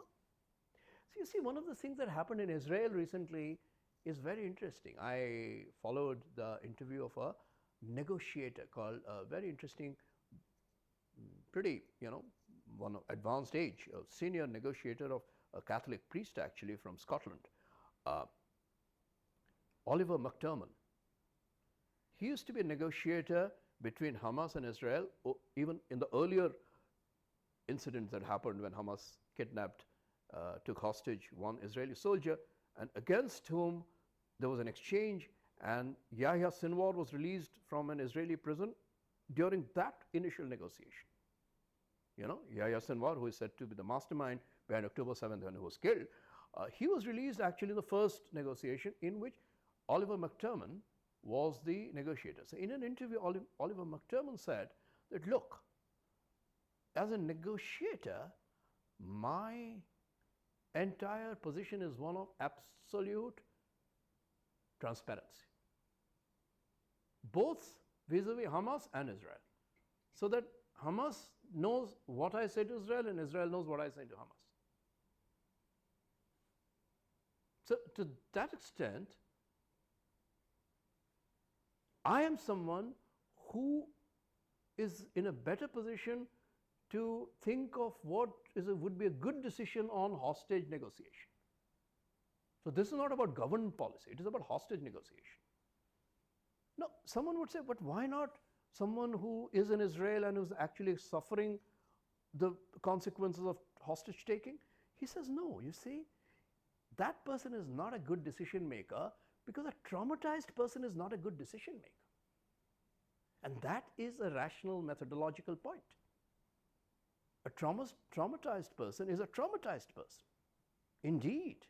But authenticity is not the only reason for conducting objective negotiations. In that sense, experience is not the only ground or the best ground for negotiations. So in that sense, you can push that logic in the other direction and say, trauma in its authenticity can also lead to an act which is equally unjust, insofar as it is not instant justice. It is an instant act correlative to trauma. That doesn't make it justice. So I'm not even talking of things like people, deliberately targeting someone in akhlaq and saying beef, beef, beef and killing him. I'm not talking about that. Suppose there's a real trauma.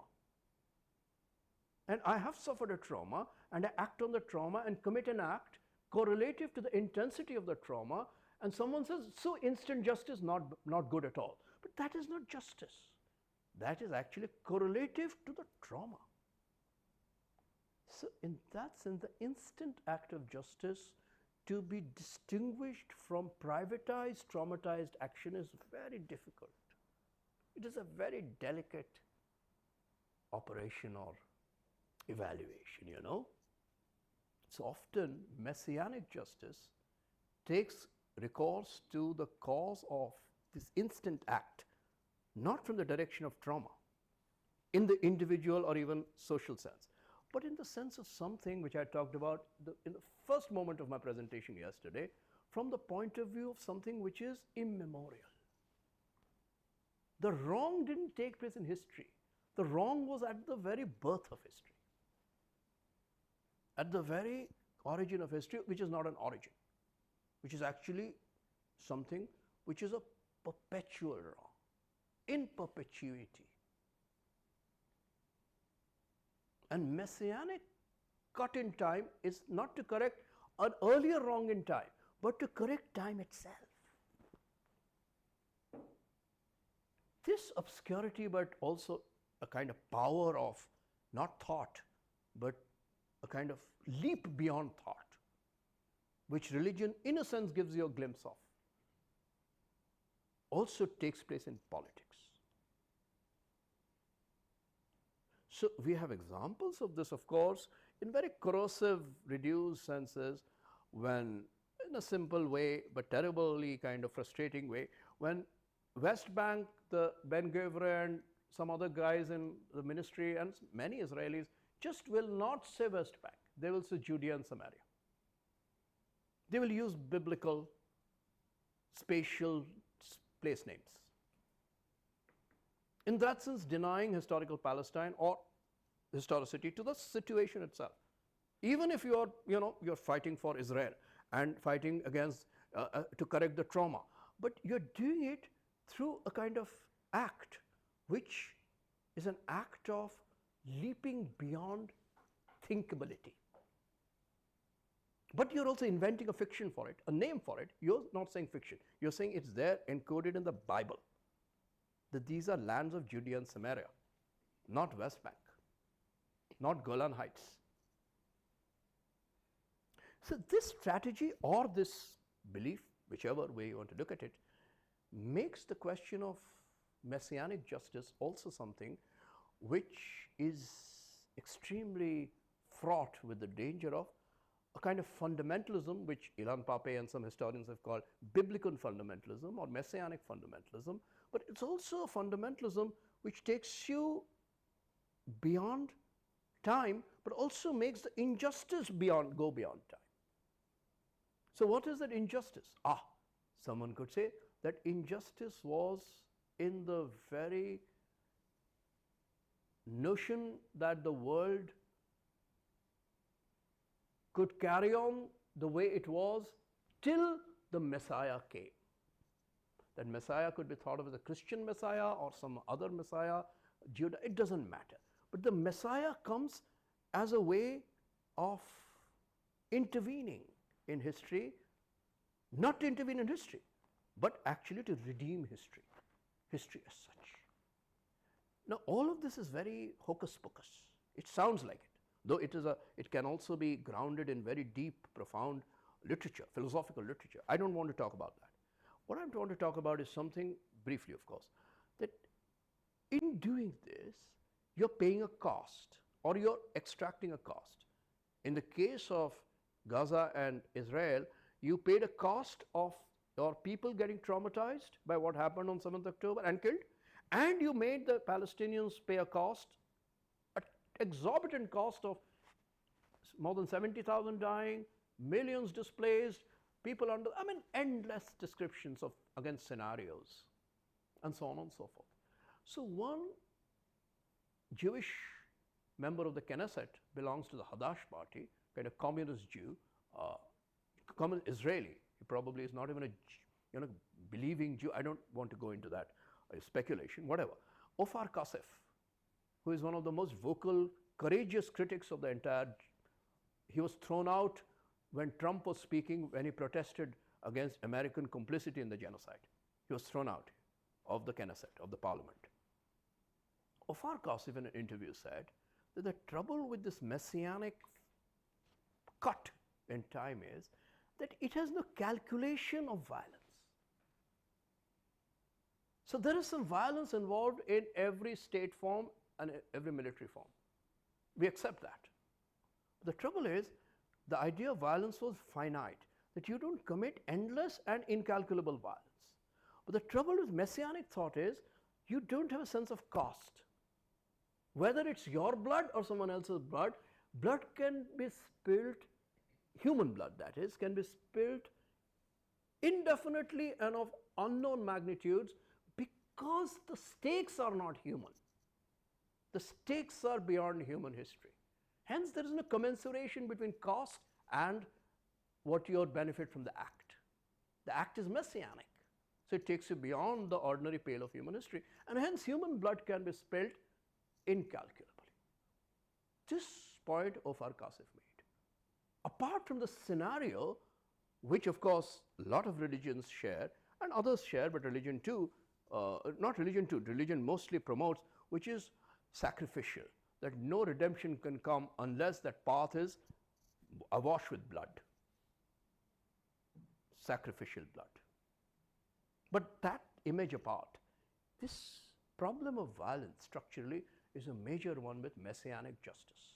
But messianic justice does have one particular strength of thought, which is the thought of authenticity.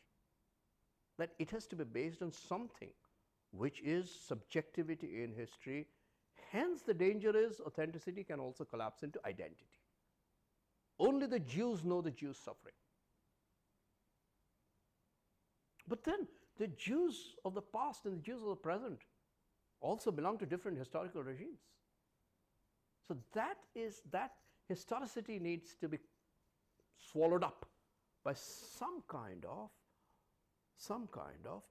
messianic exceptionalism. So the exceptional trigger of this kind of cut in history is already a decided agency or a decided subjectivity. Call them the Jews, call them some other religious name, Muslims, I don't know, some other. Buddhists can also be messianic. If someone says that here and now Buddhists are the ones who are meant to be the agencies of change, then Buddhist is also like messianic, though Buddhist is doctrinally a non-violent religion. So I don't want to go after identity here, but the very logic of messianicity has the strength that it is based on some authenticity, irreducible subjectivity. It cannot be delegated. Even state cannot delegate it, or it cannot be delegated to a state. But its subjectivity mostly does collapse into identity. Very close to it is the third idea with which I'll end, and that is a change of world. Now, this could be called a revolutionary idea, and you could also call it a political idea, an idea of politics as the route to justice, or justice as a politics.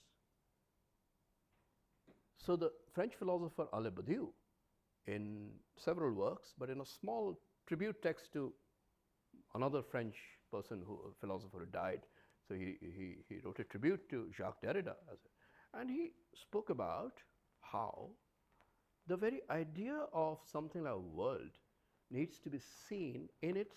So what is a world? World is really a web of relations, a space and time and a structure of relations. So families are worlds, nations are worlds, educational institutions are worlds, because you have specific encoded structured relations. But those relations are not uniform. Those relations reach a point where the world is open to something which is a transitoriness. At a point where some member of that world is both a member and a weak member, to the point that that member is nearly not a member, or you're not sure whether that member is a member of the world or not. The easiest example of this is the immigrant, the migrant. One of the impasses of Western crisis of migration is you want to control the problem through legality, but the reality of migration is not taking place at the level of law. It is taking place at the level of real historical existence. Why should someone cross the English Channel on a boat and you 90% are going to die in that boat, and yet you will do it? Not because you want to defy the law or you're thinking in terms of the law, because you're living in your existence. You have to cross that river because there is no other way for you to exist at the cost of your life itself, and so on and so forth. So in that sense, in a world, there is a point of the kind of edge of that world. This is something I've been saying, from yesterday. If you take, and this is the impossible proposition which I want to end with. The state is a possible proposition, self-determined state, even if it is fuzzy and indeterminate, but it's possible. What is the impossible thought of Palestine, which is a historical Palestine, which is revolutionized Palestine? Meaning, you're not thinking of Palestine in terms of either Palestinians or Israelis or Christians or any other identity. You're thinking of something, people would say one state solution basically, but I'm not really talking in terms of the state. Its expression might be one state eventually, but the impossibility of living happily,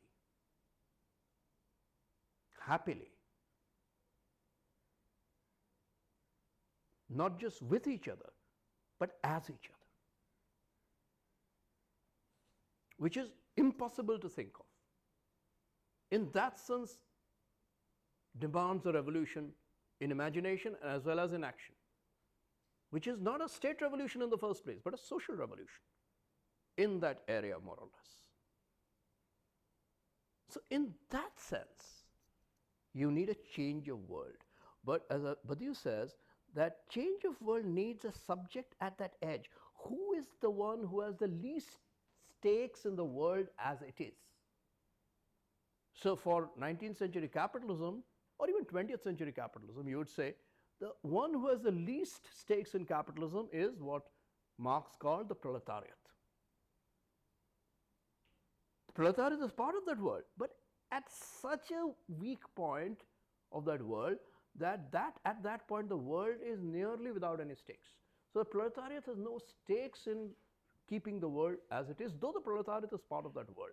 In that sense, the proletariat is the point from where the world can be shifted, opened up to change, or at least the possibility of change.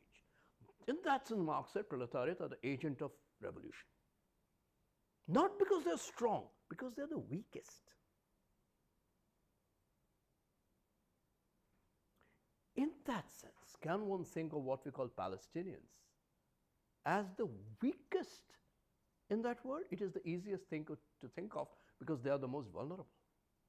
But can we think of them as the weakest, as the ones to be that opening on to a change of world, which means they would be a kind of vanguard of something in the future which is not Palestinian or Israeli, but a kind of historical Palestine of the future? It is with that question that I think the third, the most impossible, and for that very reason, the most urgent idea that we need to pay some attention to. Thank you for your attention.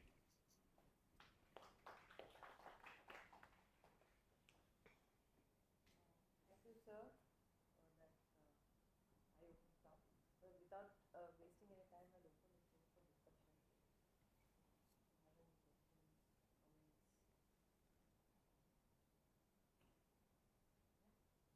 Have any questions, comments? I think the idea that you referred to earlier about it is what it is. In existential terms, it is bad faith. Yeah. To say that it is what it is. Yeah, absolutely. And the idea that earlier you spoke about the ICJ and how they now qualify Israel as a genocidal state.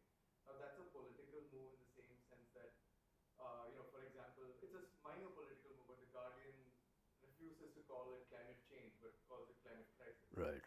But with genocide, it's even more kind of it's an impossible category. It's a sort of unstable category until it actually happens to be genocidal. Right? Right. It's only in retrospect that you can say that it's genocide. Yeah. So what the political move here is to not defer calling something a genocidal state until it has happened. Right? So it is kind of denying this idea of it is what it is. And to say this is what it is in the future, not to say that this is what it will become. It is already in the future. It is already here. And therefore we must act as if it is already here. Yeah. So would that be then under the three categories, would that be a revolutionary idea of justice? Would that be politics as a way to justice? Or? Yeah, indeed. This idea of something which will have been, is the grammatical figure of a change of world. Because it's taking place in the present. It is not utopian in the sense that it will happen in the future. It is not something which is presentist. But it is unfolding in the present. But in the present, a figure of an unfolding, that's what I call happiness, an unfolding perfection, which could be a poetic thought, it could be an image, it could be a slogan. Often slogans are not just instrumental, but they are actually enunciations of collective happiness. Though you still don't have the form of life which is a happy form yet. Absolutely. And maybe you'll never have. So in that sense, you're completely right. It is the grammatical figure of will have been, which is always in the present, but a present which is in a kind of future perfect. So with this genocide thing, it is very important what you said. Why, and it's not genocide, with every war. From the other side, people say, why did you attack Iran, or why would the West involve itself in another war? Because they have the experience of the Iraq war after 9/11, what they did and what it led to, and Afghanistan, and look what that led to, and so on and so forth. Now, so why would they repeat the same mistake?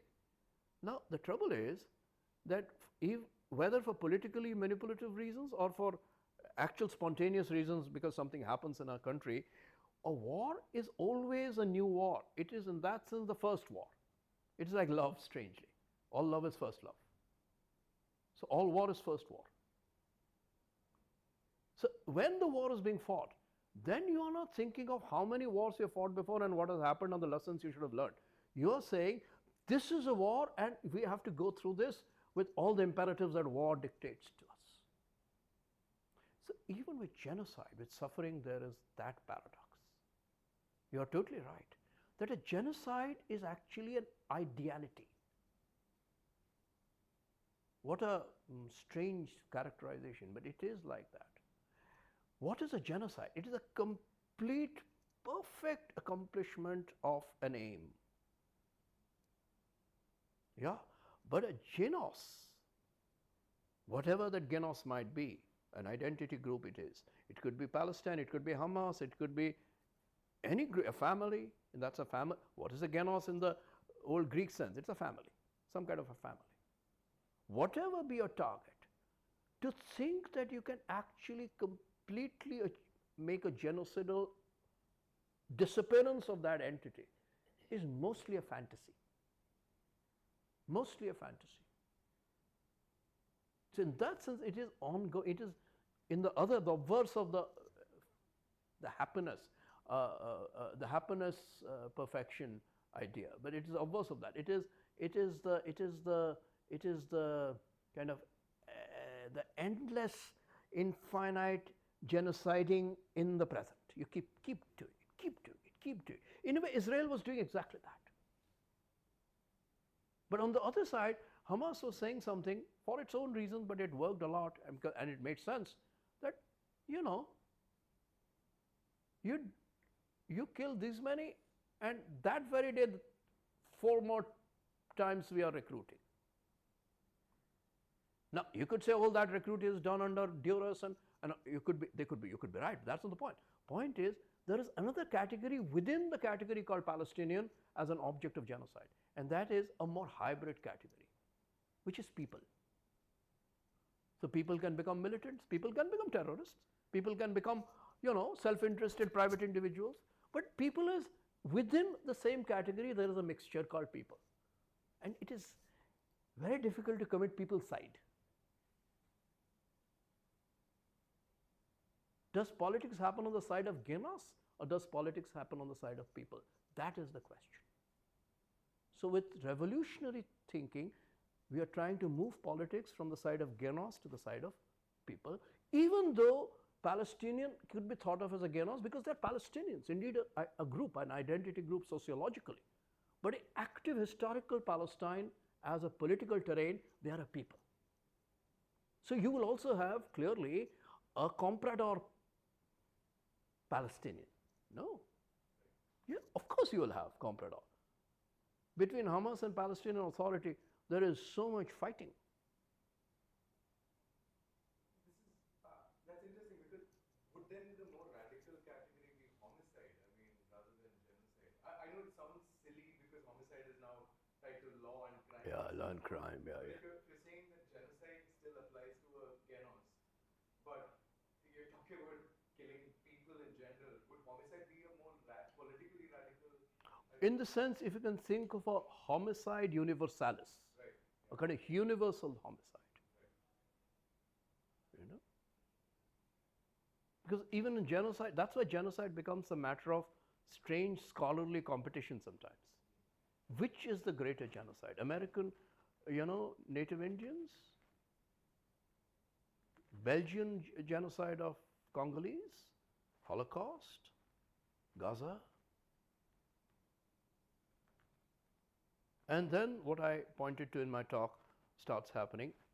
There are claims to, not on the side of people, but on the side of the objective form of people called the state, that ours is the privileged genocide. And of course, in historical epochs and regimes of this sort of distribution and contestation, some win the day. So Holocaust becomes the paradigm of genocide from 1940s up to now.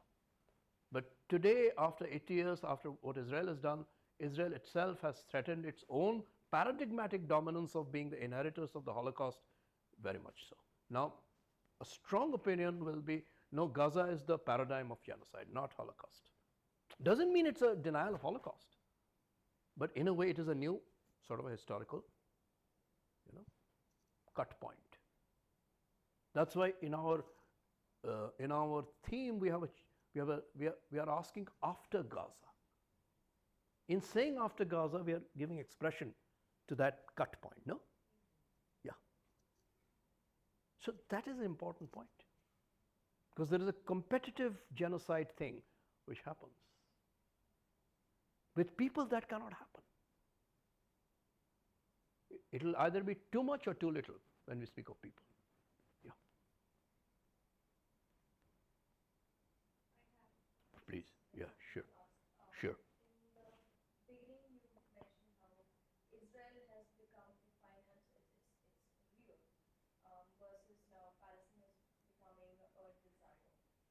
In the sense, it's actually from our subconscious now towards the certain end of sort of end of the memory. But what I want to say is the presence of the West in this discussion. Right. Is actually happening. Aid is being brought into Palestine. There is pasta. There's an image of bread being made. Yeah, out of yeah. cooked pasta. Yes, yes, yes. Pasta was being cooked. Mm. It was made into bread. Yeah. Into traditional bread. Right. Yes, And yes. now what I see odd is how there's a destruction of a commons that's happening. Yes, yes. The Palestinians are being denied their access to food and culture, Yes. versus kafka bread exists in its authentic form on the streets of Israel. Right. So we have an accession of the commons Correct. from the Palestinian conscience. Correct. Correct. Now, for us as being here, Mm. we are now witnessing the weakening of the Palestinian state, but also the Dalit identity as well, because we are now a weaker part of our of our collective discussions Yes. around justice.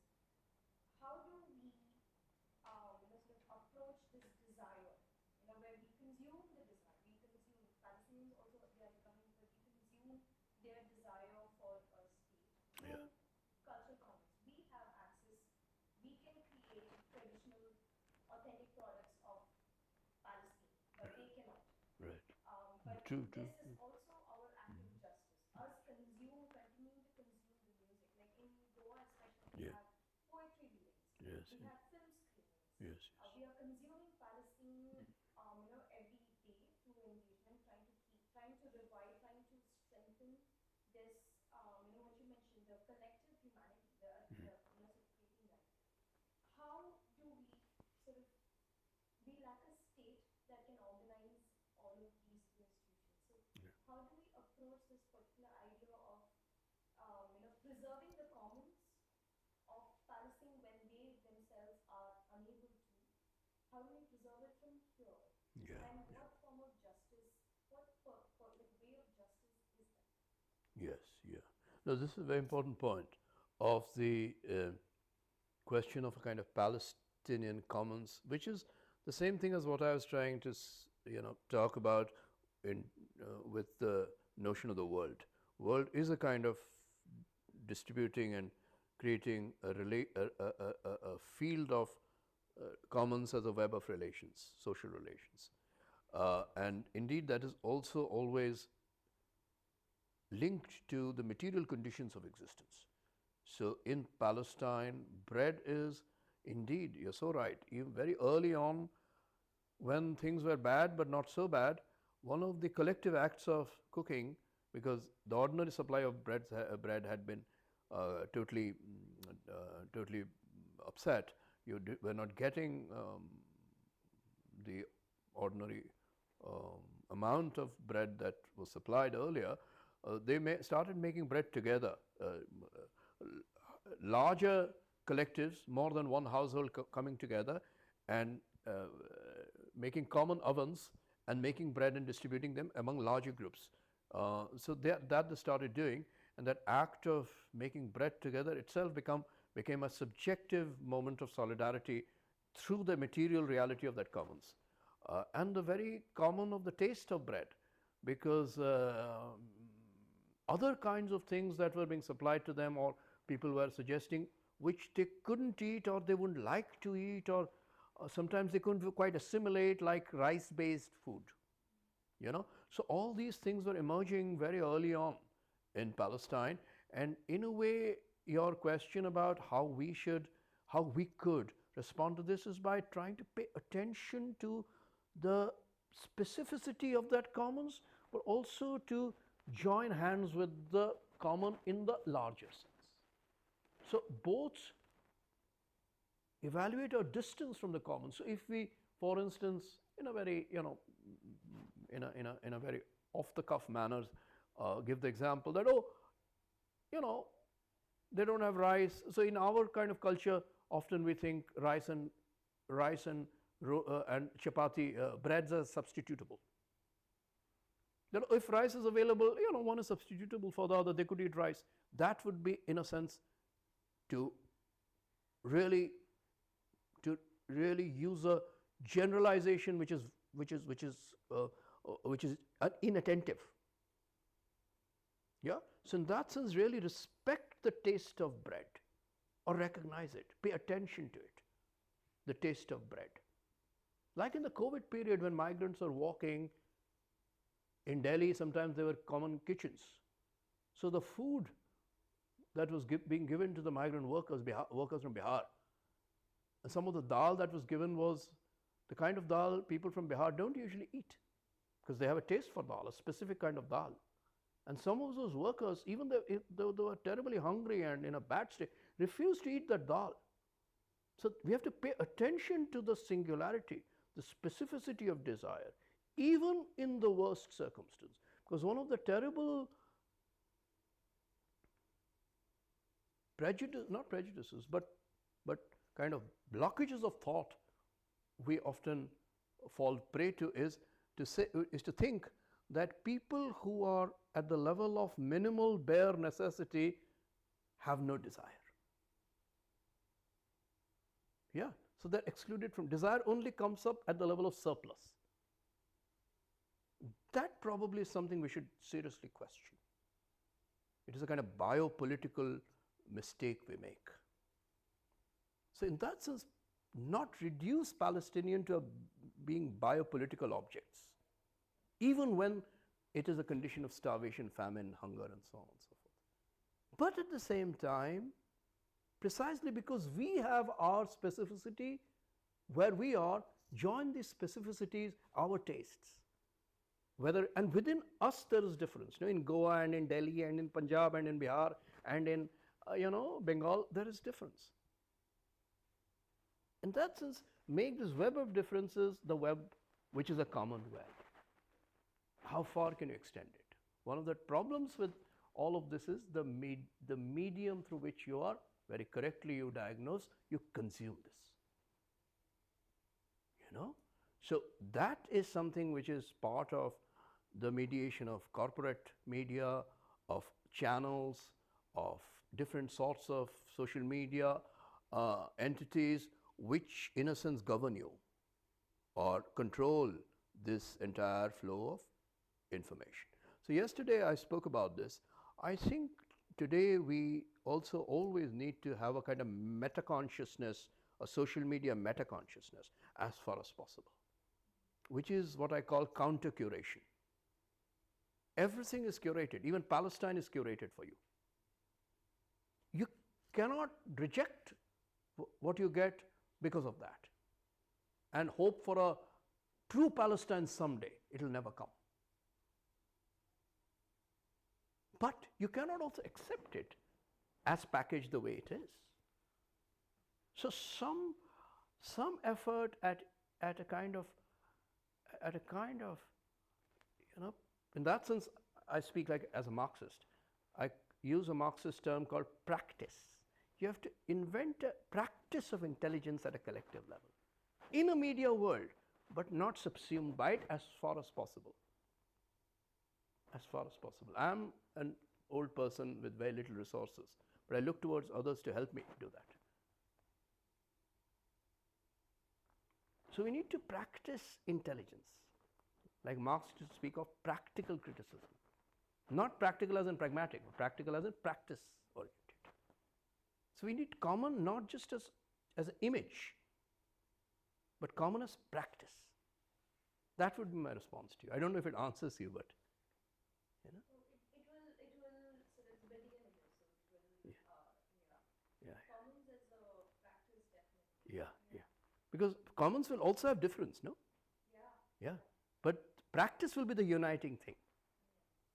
Because, of course, you can think of commons in the sense of nature, like I spoke of the sea. But even nature, even in Goa, nature is not unmediated. Yeah, people who live here through the mediations of many things which make this a society, a world, not just direct encounter of nature and me. No? And in Palestine, imagine in West Bank how much more complicated that will be. So in that sense, it's differential.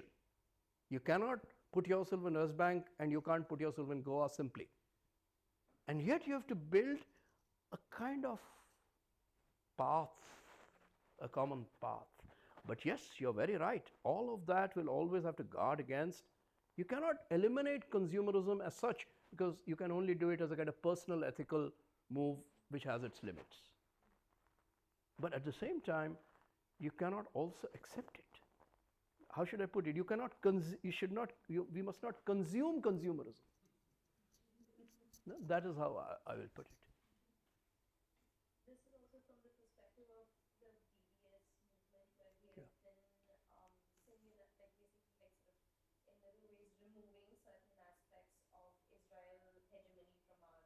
I know in Delhi too, this has been going on. So the Yeah. opposite is also now moving towards consuming specific aspects of Yeah. Palestinian culture to preserve it.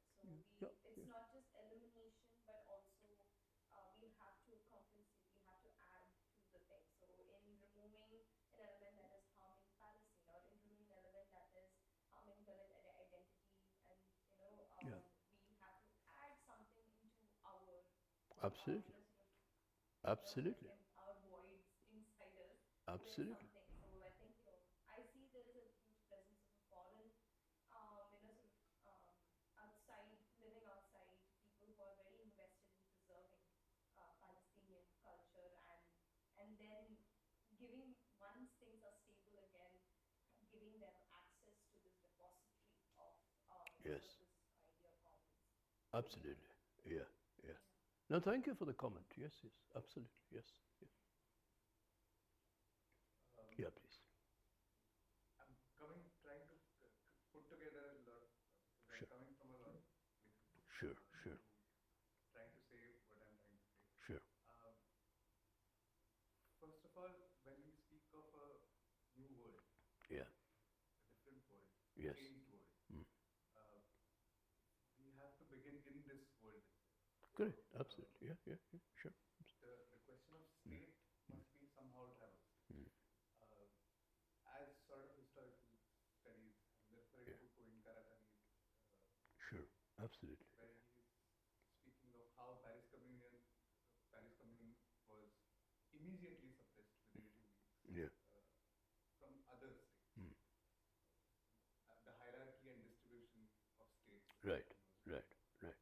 Um, Similarly, in Nepal also, I'm very curious whether to understand that after the demolition of the entire state happened, there was a moment where the organizations that were sort of coordinating the whole revolt took responsibility and came out on streets and started doing simple things as in cleaning the roads. Yeah. Uh, Yeah. Yeah. okay. Yeah. But Yeah. immediately within 1 or 2 weeks, there was a new re-election and the new Yeah. prime minister was elected. But she's not elected really. The chief justice, the woman. Yeah, she's not really. Is there an election in Nepal? No. There is this. There's no general election yet. No. No, a man who is apparently a Buddhist. Okay. So I have to check. Okay. No problem. Carry on, please. Carry. he is appointed as a prime minister. Yeah. Okay. No problem. Yeah. Yeah. Decided by Yeah, the sure. people who conducted the. Sure. Yeah. Yeah. Yeah. There was this moment of celebration also that contradictory to the entire Hindu history that Nepal Right, had right. a Buddhist prime minister. Sure. Sure. Sure. Yeah. Yeah. Yeah. Yeah. Yeah. Sure. Yeah. But my question is little comes before this moment of that Yeah. whether this entire immediacy of starting with a new state Yeah. could that moment of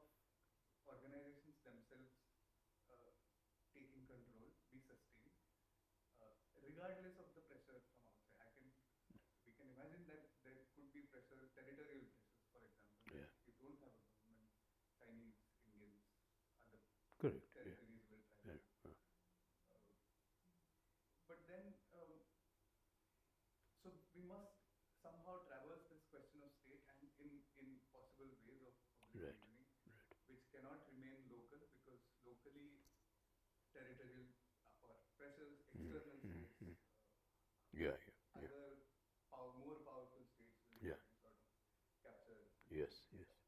So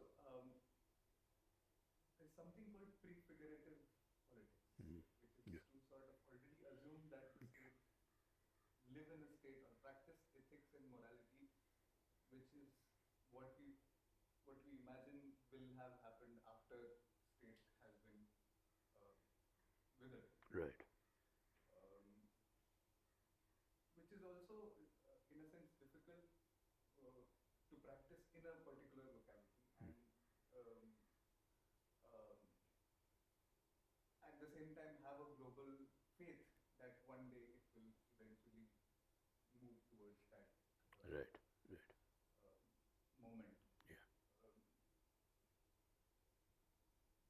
Yes. So, I mean, how do we sort of Yeah. move through the question? One is internet, definitely. That is one way of sort of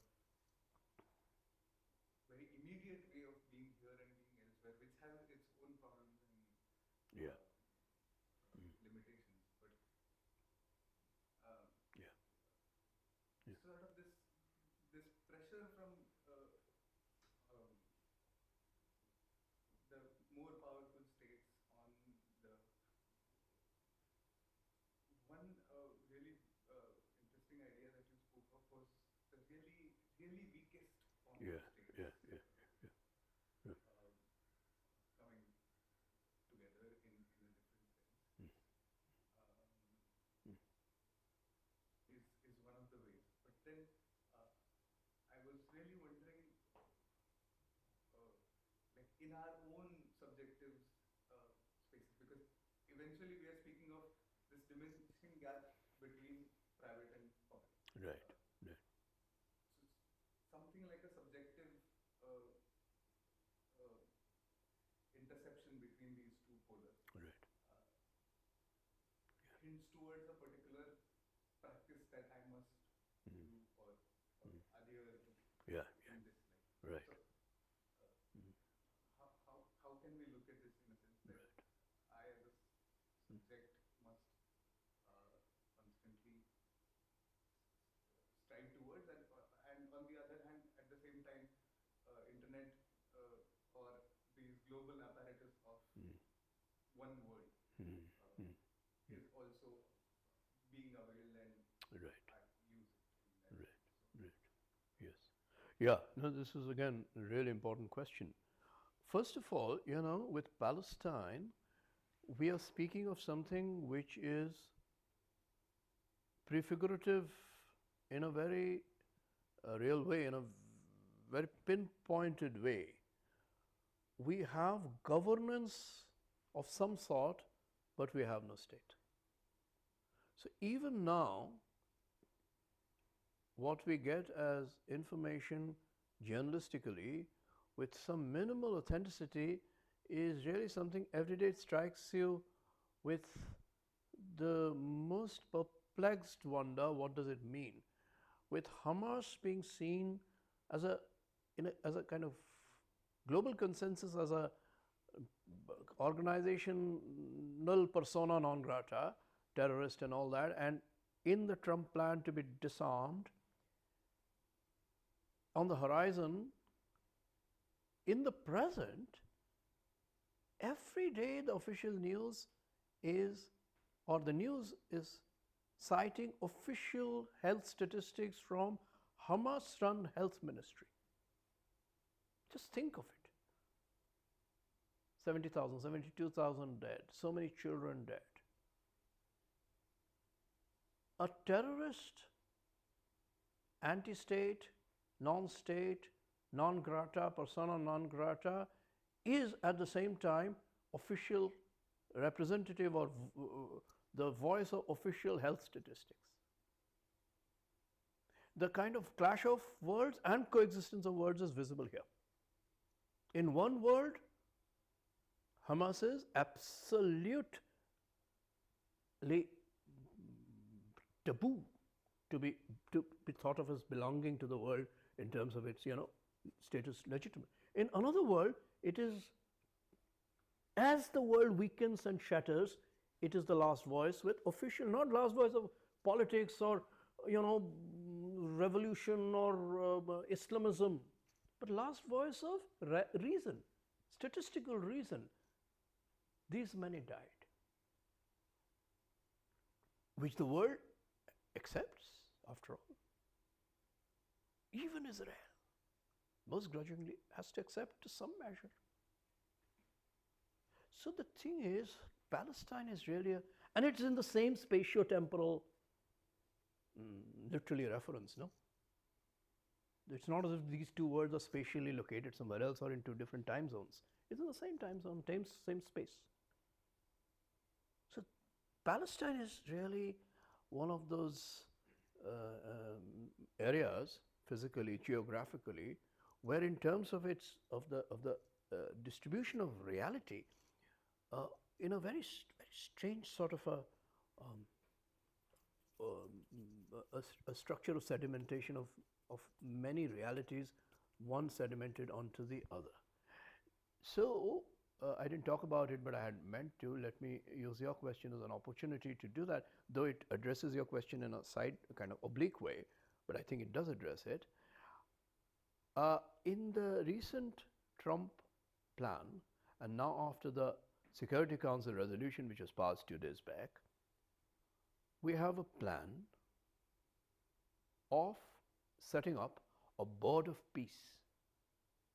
A board of peace in Gaza, which means what? What is a board of peace? It is not a government in the sense that it doesn't represent a state, because there is no Palestinian state. But it is also not part of the occupying, till now Israel was seen and is still seen, but effectively an occupying force, state. It's an occupying state. And according to the UN law, occupying state has its own legal obligations. So that doesn't apply to the board of peace. So what is the board of peace? I've thought about it, and others have thought about it. Actually, the board of peace has the classic legal structure of being a guarantor and trustee.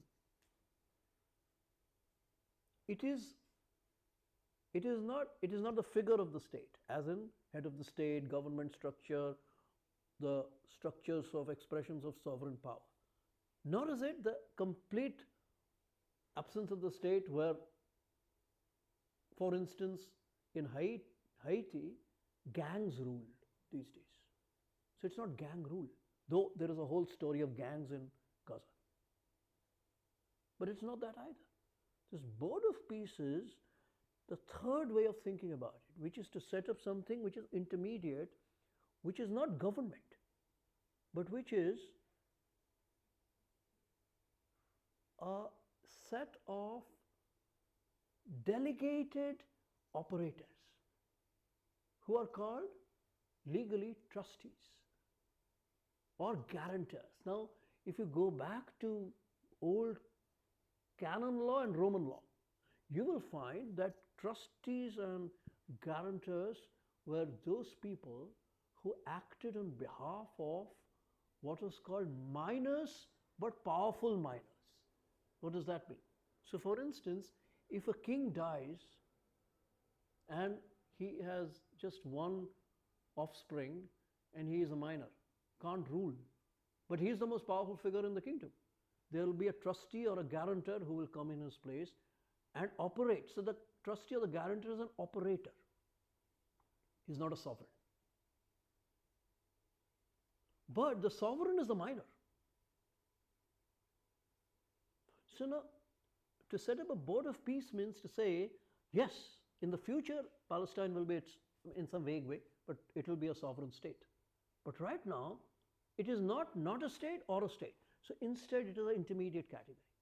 It is a kind of minor for which an adult has to do the governing work, the operative work, and that is who? Well, the greatest of adults in the world, Donald Trump. Right? So Donald Trump is the guarantor. Now the function of the guarantor is not just the other kinds of things that a sovereign does, which is coercive power and so on and so forth. The main function of the guarantor is really to adjust to the situation. Or rather, adjust, the old canon law is to say, adjust the situation according to the needs of peace. So basically it's an adjustment so that minimal peace is not disturbed on a day-to-day basis. That's why the guarantor or the trustee functions necessarily in very finite perspectives, temporal, limits, within those limits. But that is the really fascinating and vexing thing about Palestine. On the one hand, the very notion of a guarantor is so finite that it's really day to day to adjust the situation such that peace is not disturbed minimally. But at the same time, so there are two puzzles here, or two fascinating things here. Fascinating but perplexing and even disturbing. One is, the guarantor is the most powerful man in the world. But the guarantor was not meant to be a powerful man. The guarantor was meant to be the most prudent man. Not even most prudent. Someone can just do that bit of adjusting. But who has placed himself there? Out of his own will. And only a man of the most powerful state system could do that, on the top of the state system. The American president. With the kind of nature Trump has apparently, who really wills things into existence. Now he has willed himself into existence to be the opposite of himself, which is a guarantor of the day-to-day peace. Totally passive position actually, a trustee. Remember Gandhi wanted trusteeship? Same thing, passive position of the powerful. So that's the first puzzle. And that puzzle is even more exacerbated when we think that Donald Trump also not represents, but literally manifests in himself the oldest sort of image, and more than that, oldest energy of the sovereign state, which is its violent manifestation. So he's changed the name of the State Department from security, which is a passive idea, right, which I talked about, that minimally don't let my happiness be disturbed. Its security be, secured. Instead of that, what does he call the State Department now? Department of War. An active, spectacular name. So he is returning the old image of the sovereign as also both the guarantor of peace and the hero of war, spectacle of war. So you have a distribution of the same man in these two opposite positions. One vis-a-vis Palestine, the other in his own country. But actually this is a pseudo distribution. He's the same guy doing what he's doing according to whatever calculation or his whim he has, his own desire. Actually it is a symptom of this state system which is both so elaborate that it can go into all these machinations and these complicated, strange, convoluted things. At the same time, it is also such a collapsed, imploded entity that you have one Donald Trump as if assimilating all of this chaos in himself.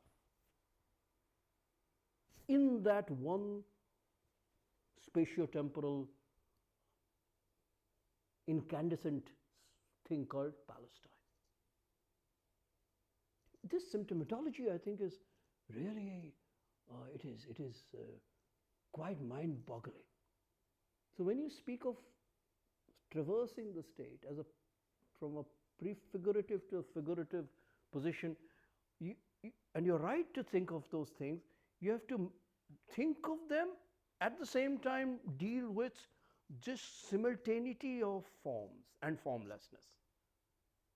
In our world, which is clearly a world which has, I'm not saying it is the most crisis-ridden world, in world history and all that. That evaluation I cannot make, but definitely which is a collection of severe crises, where you cannot really do the traversal in the way you thought of traversal, which has at least a temporality, a labor, subjective labor. So you're right to point out that it is a crisis of the subject, because traversal also is a kind of subjective path you have to take, and I myself plead for it.